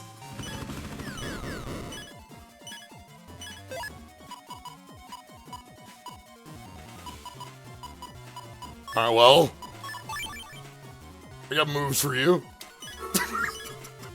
Hey, buddy, how do you like it?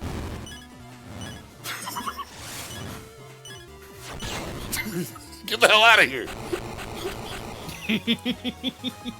Excellent. Good, good, good, good, good.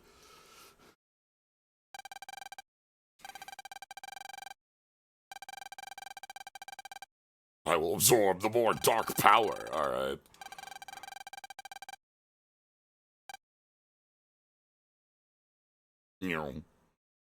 I don't care. Go away.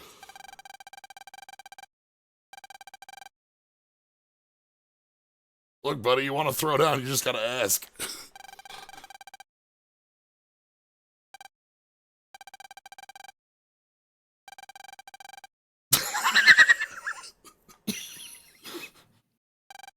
Yeah?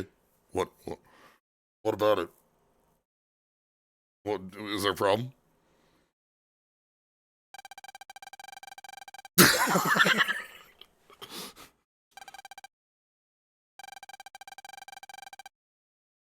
Nah, I'd win. Yeah.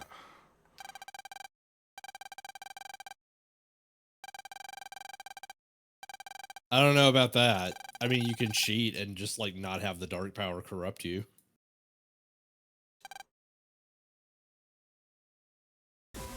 Alright. That was sweet to have as a fight.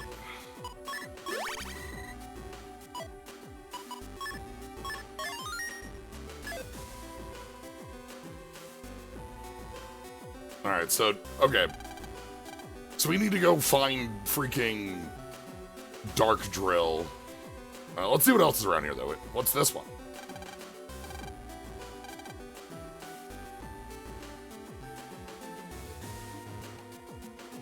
Program advances, then, huh?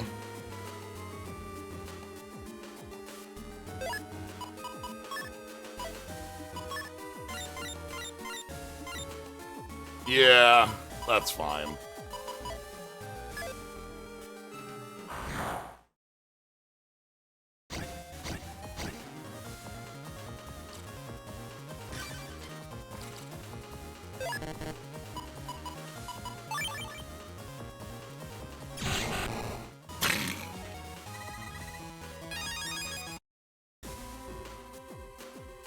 Okay, let's go.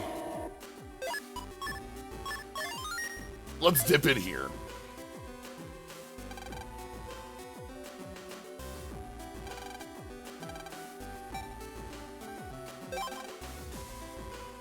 What do we got?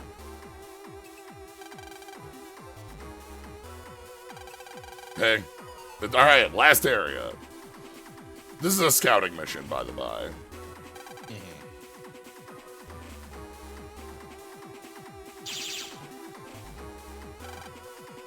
Oh, I love this squad. I kind of miss Tomahawk. I like Tomahawk's sweep, but like... Nightman is like a very good wall. Yeah. Alright. Something deep. The throne of the King Chaos! Yo! King Chaos. This is the biggest hater on the internet.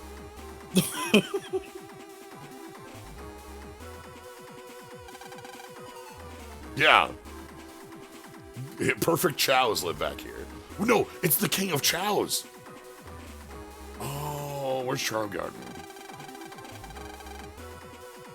Okay.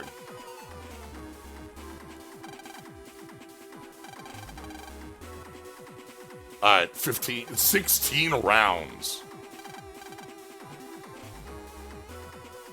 You're right, this one is a longer one. Alright, let's see what we have. Hello? Sure. Okay, alright. Also, look at the locks on this. Okay, this is wild. So take a look at the way that this one like is locked up. Yeah. So number 3. The idea is like it is a much more constrained environment, but it is like elongated by the way that the locks. Yeah, because like lock 3, there's a dark hole behind lock 3, so you need lock 3. You need to get it. You need to get that one. Lock 2, you also.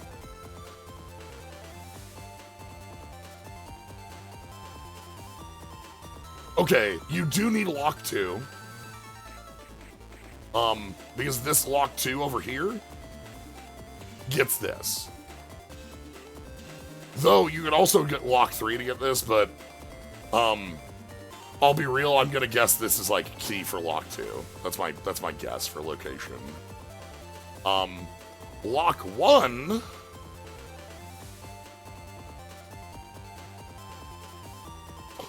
Oh, okay, I see how this works. Okay, so lock 1 opens up this little spot here, and then you go all the way over here, get this dark hole.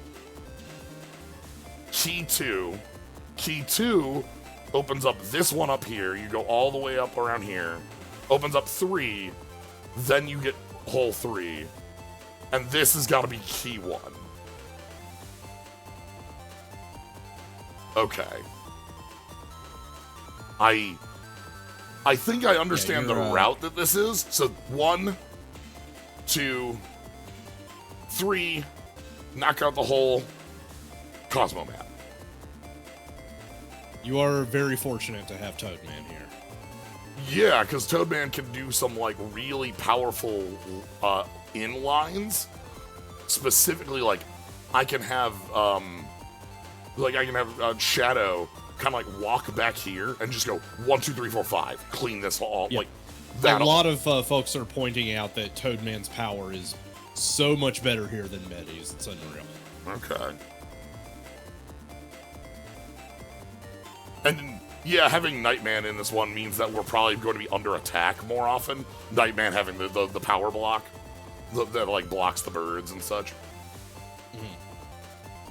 I'm guessing this one probably doesn't have traps.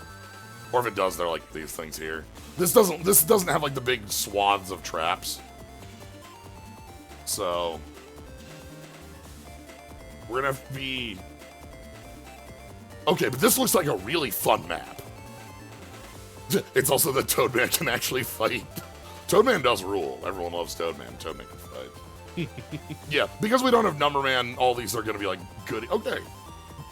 This is a pretty involved one, but that makes sense to have the final map be this like intricate puzzle where like you have to do interlocking 1, 2, up here, 3, down here, unlock, beat this, and then all the way up to the front. Obviously, you've kind of free reign of movement once you've opened the panels, but like, okay. That's cool. Alright,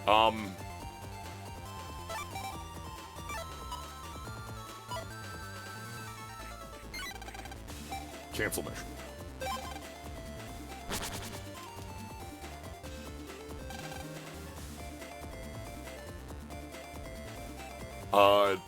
Seeing as this is too long to be in scope for this week, let's go get that last drill. Yeah. That's the thing we can do right now to, like, go grab and then, like, be in position. Maybe, you know, we can do some folder, like, ideas for what we want to build for, and if there's, like, some specific chips we need more copies, I can go grab them. But, like, I feel, I really like the setup for that one. Alright, we need to go to end area.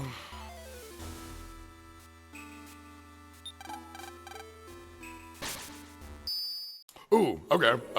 Gates, yeah, where's that at for getting football PA? Because I'd love... There being a football program advance sounds like a thing I'd love to show off, you know? That sounds silly.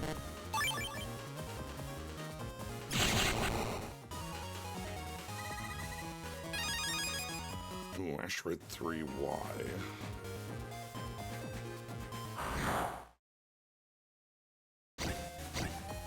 Orion 2 random encounter. Oh, okay. Gotcha.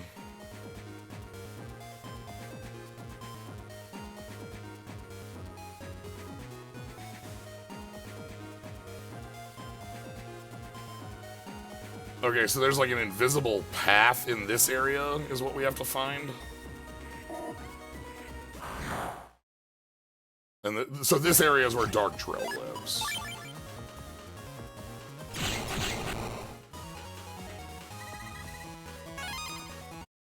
Oh right, I don't have auto chip on anymore.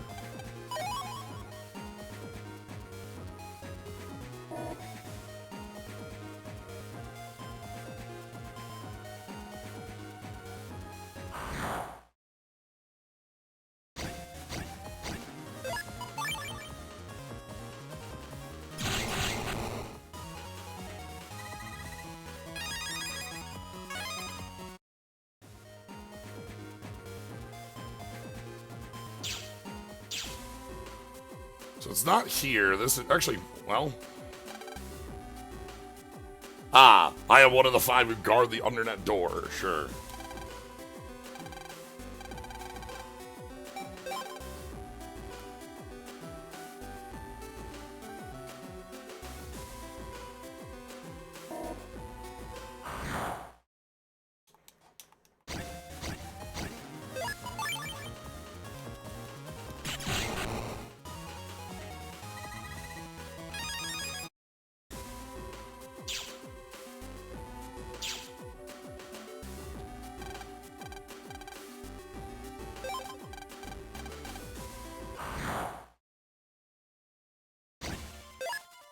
Lockman Beta.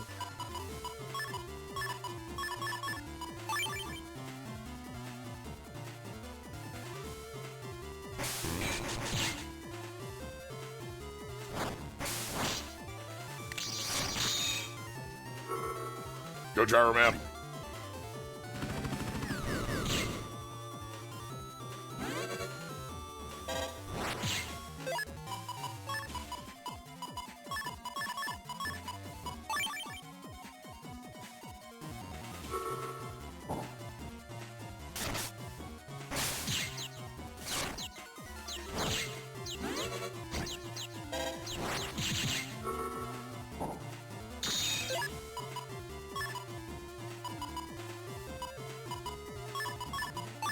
I like having this many invisibles.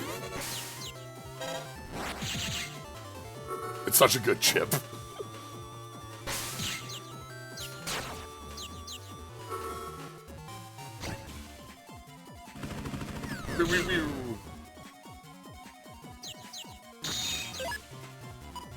Anti-damage, anti-navi, Muramasa. Are you ready? Been a while since we broke this one out. Bodyguard. Bodyguard. Anyway.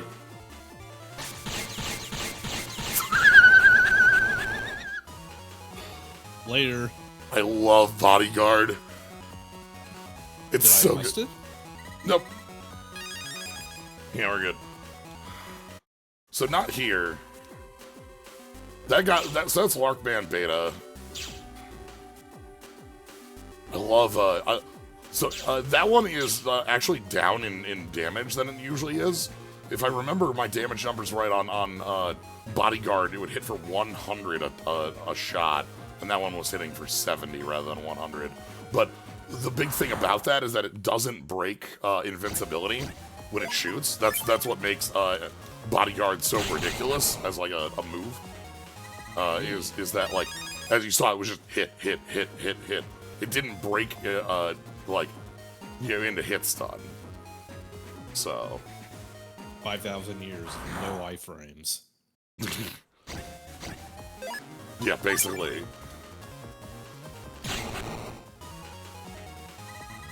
You can make Gyro Man drop all the bombs in one space with a... How many hits is Bodyguard? I believe it's 18? If I remember I remember that one right? It's so many hits.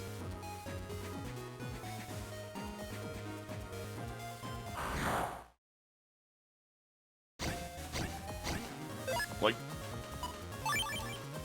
Bodyguard's a wild thing to have access to.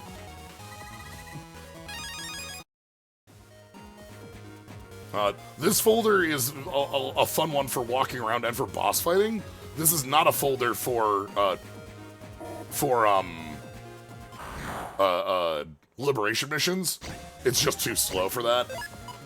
You know, we kind of talked about the dichotomy of different folders for different mission types, and like we want to one turn clear, so we want to have one code a lot more in that.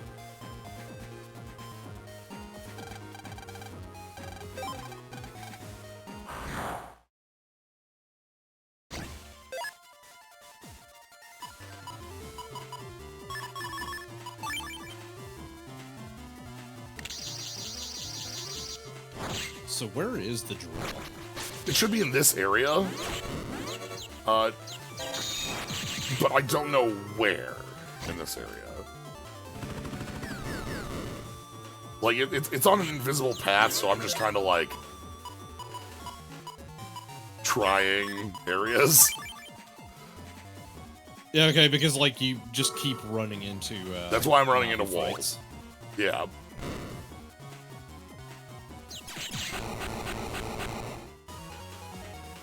Oh, I had on the Buster. Whoops. No, whatever. But yeah. So one of these should have an... There we go. Invisible pathway. Right here. Hey. You want 5 battle? Gotcha. Drill! Yeah, give me that. Give me that shit. Dark drill. Okay, that's everything, right? Yep. So now we can go check what's behind that door. And then kind of do some lethal drill of darkness.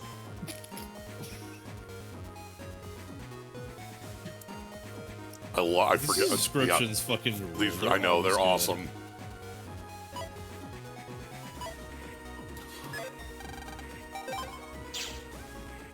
Alright.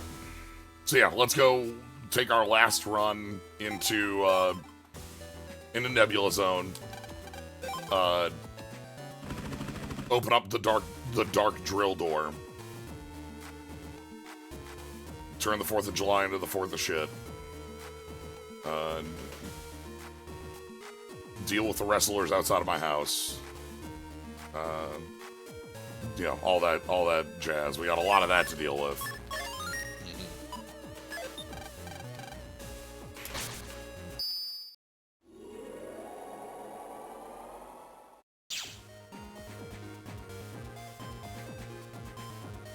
And then, we'll set up for Liberation Mission Final.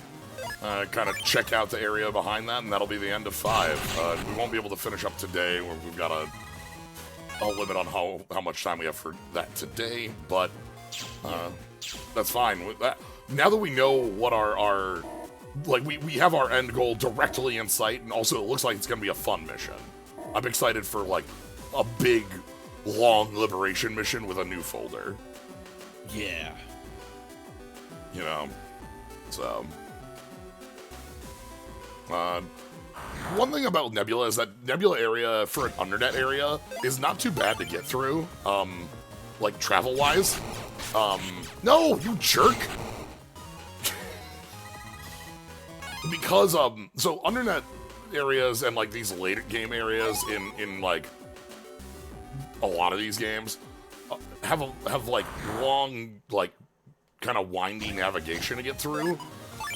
And Nebula areas, no, like, don't get me wrong, Nebula area also has that going on here. We're going to go into a teleporter bit right when I go into Nebula 2 here. But multiple bits of Nebula area here are Liberation Mission areas. So they're just sort of like straight shots. You don't have to, they're a little windy, but they're not like, you don't have like 6 teleporter maze areas.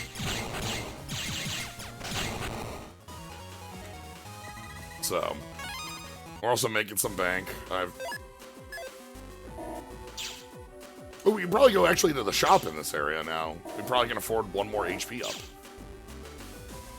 We're absolutely gonna face God and walk backwards into hell.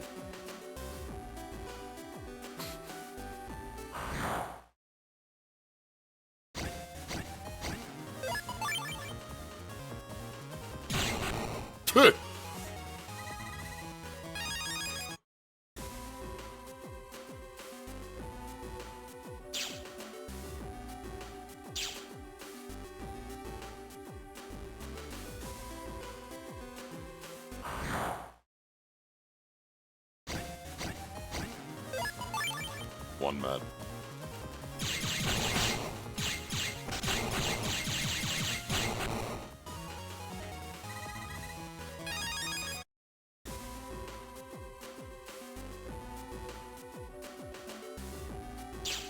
Okay. So here... So this is where VDOL would be if we needed to buy that, but we got it from a trader. So it's fine. When I play FF1 randos, I refuse to enable the Capsule of Ordeals teleporter randomization. That's real?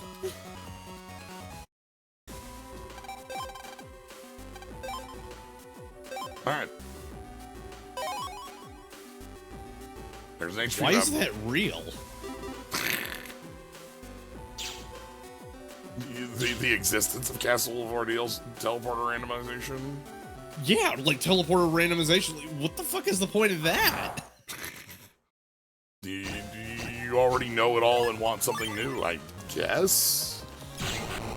Sure. That sounds like a setting you want to default to off. You know? I mean, I'm still playing Shin Megami Tensei Nocturne, so I'm not one to cast stones at the teleport mazes. Yeah, you basically... yeah. Yeah, you basically can't.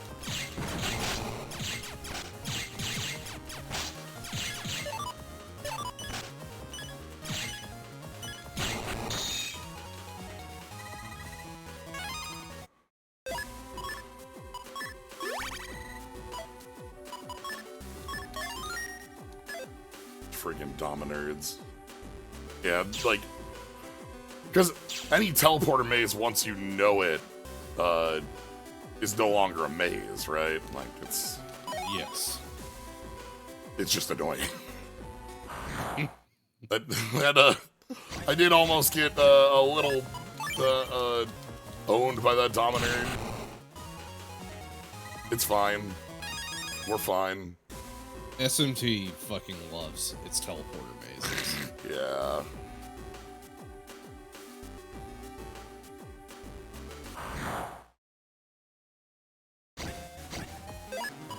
Game where the teleporter maze randomizes. This is every time you enter the area.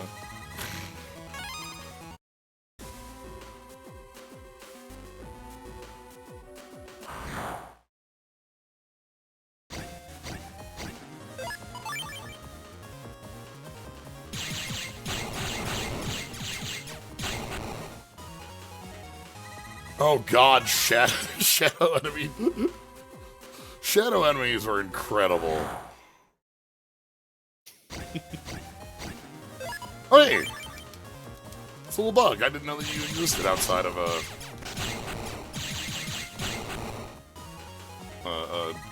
the factory area. That's nice. You're shockingly adept at dealing with these Dominards. Yeah, you just gotta have the step back for them. Alright, so we want up here. So let's get to Dark Door. I came in for a sneak run that works. At the least, like, having Buster Max is like a sneak run that works. Yeah. One of the updates. This is not so Buster Max is not a thing in any of the other games or any of the non-Legacy Collection games. Wait, they blocked it. Vpris. Vpris. Yeah. Thanks for the Vpris. Nice. Nice Vpris. Like, they gave us 3 Vpris. Take it to the limit. Alright, here we are. Power's been shown.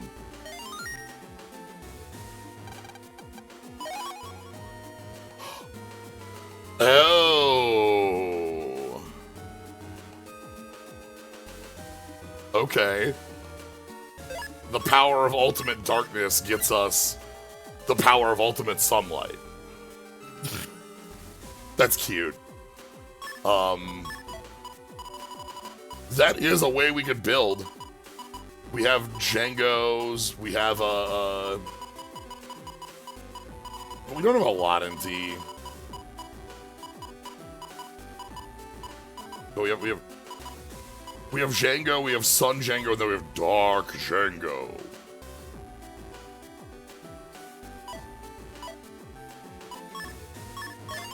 Alright, and then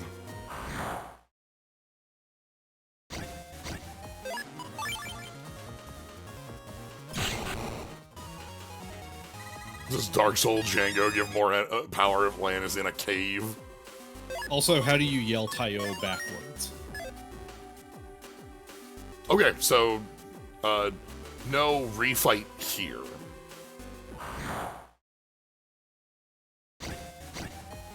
There is a Django program advance, yes.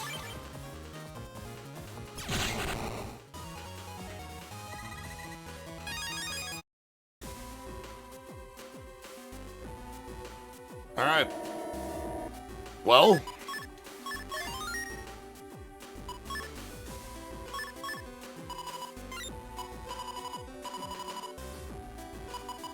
Kind of want to see. So we've got Django's, we've got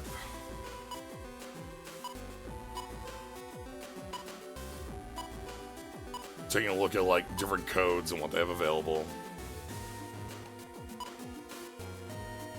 There's another base fight at that same spot. Oh, there must just be some requirement to get that, or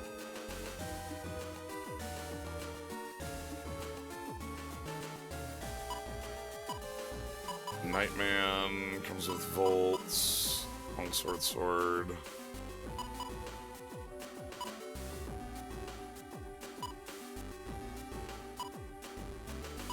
Aqua World, Napalm, and Numberman.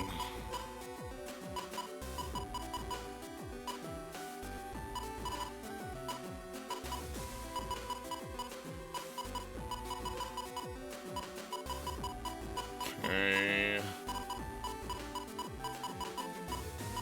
R looks like it has a lot open. Meteors, Aqua Whirl, Air Hockey, Cactoball, Electreel, Tank Cannon, Pulsar. R looks like a real code we could build with that has some powerful bits. Stop, cursor, and attack. S obviously is what we've been working with. It has a couple upgrades, but not a ton. T has Moonblade, Asteroids, Metgel. Ah, this is where Metgel lives. Love you, Metgel. T also gets us Toadman and Tomahawk, as well as Dark Wide, which we've shown very powerful. Huh. Okay, I'm taking a look at you. And just like... immediately the things we have access to in it are very limited, but very powerful. Huh.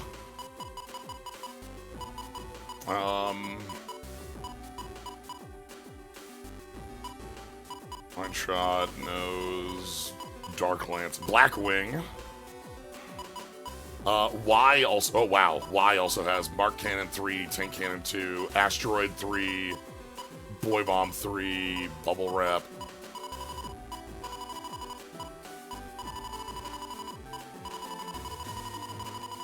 Okay. I want to go... Yeah, Y looks like a really deep code as well with some powerful stuff.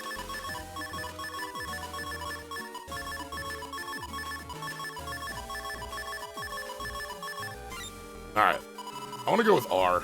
Let's see what that looks like. Aqua Whirl, Air Hockey, Cuss Sword, Tornado, Cactoball, Electreel, Tank Cannon, Pulsar, and then Meteor, Roll SP, and then down at the bottom we get the Invises in there, and Attack 30,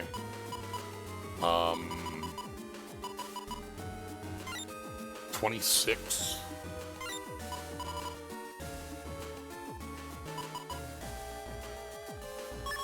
Put Slow Gauge in there.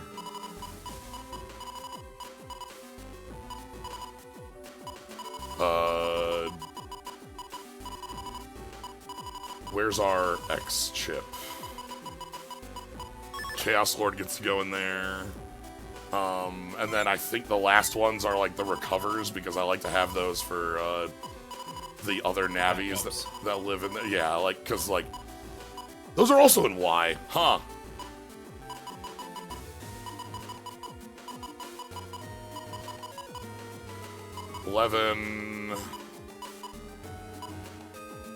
We're missing like one or two more chips for this to be like super real, but this is quite real. Tank Cannon 2 and Meteors Y are super payoffs.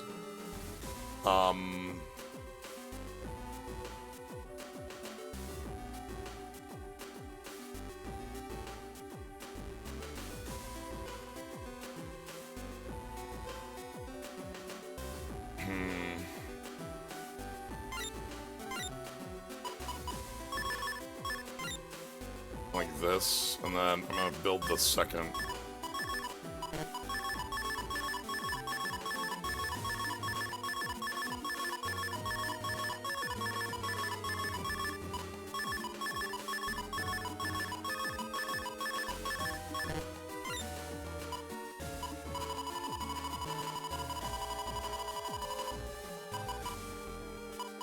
This is like Mark Cannon, Tank, Quake, Asteroids, Boy Bomb,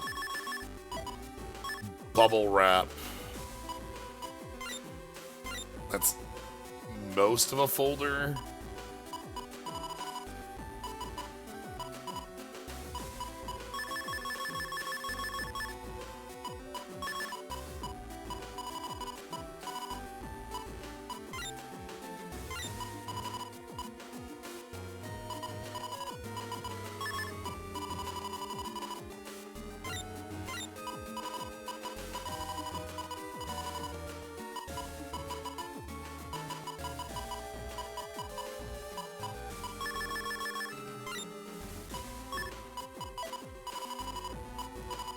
We'll go with my folder, MY, as the backup. So, okay. Anyway, with our, oh no, I need like 20 more Zenny for this to be perfect. Oh well. So close. Anyway, with that, we don't have time today to finish up this the Liberation mission, but we will be able to finish this one on our next roll. We've got a big run through there. There's an area behind all this. We'll be able to at least, take a look, see what's back there, and then kind of go over what the last bits in this game are, and then we're finally finished up with Battle Network 5. I'm glad that we got another base fight. Those fights are cool as hell. Like, that's always a fun fight. So yeah, next time, the final showdown with Shin. So, thank you, Vpris, for joining on this. Yeah, no problem. Always great to have you. So, all right. Thank y'all for joining. If you want to catch more, are you planning on moving straight on to Battle Network 6 or taking a break? We have an in-between game we're at least going to plan on doing, which we'll... Yeah, we'll announce that after we get done with this. So. Yep, but we are not going directly into 6. So, but yeah. Thank y'all for joining. Follow, subscribe. Thank you for just being here. Thank you everybody who did subscribe today. Thanks for Matt and Chachi for the raid. Yeah. Have a good night, everybody.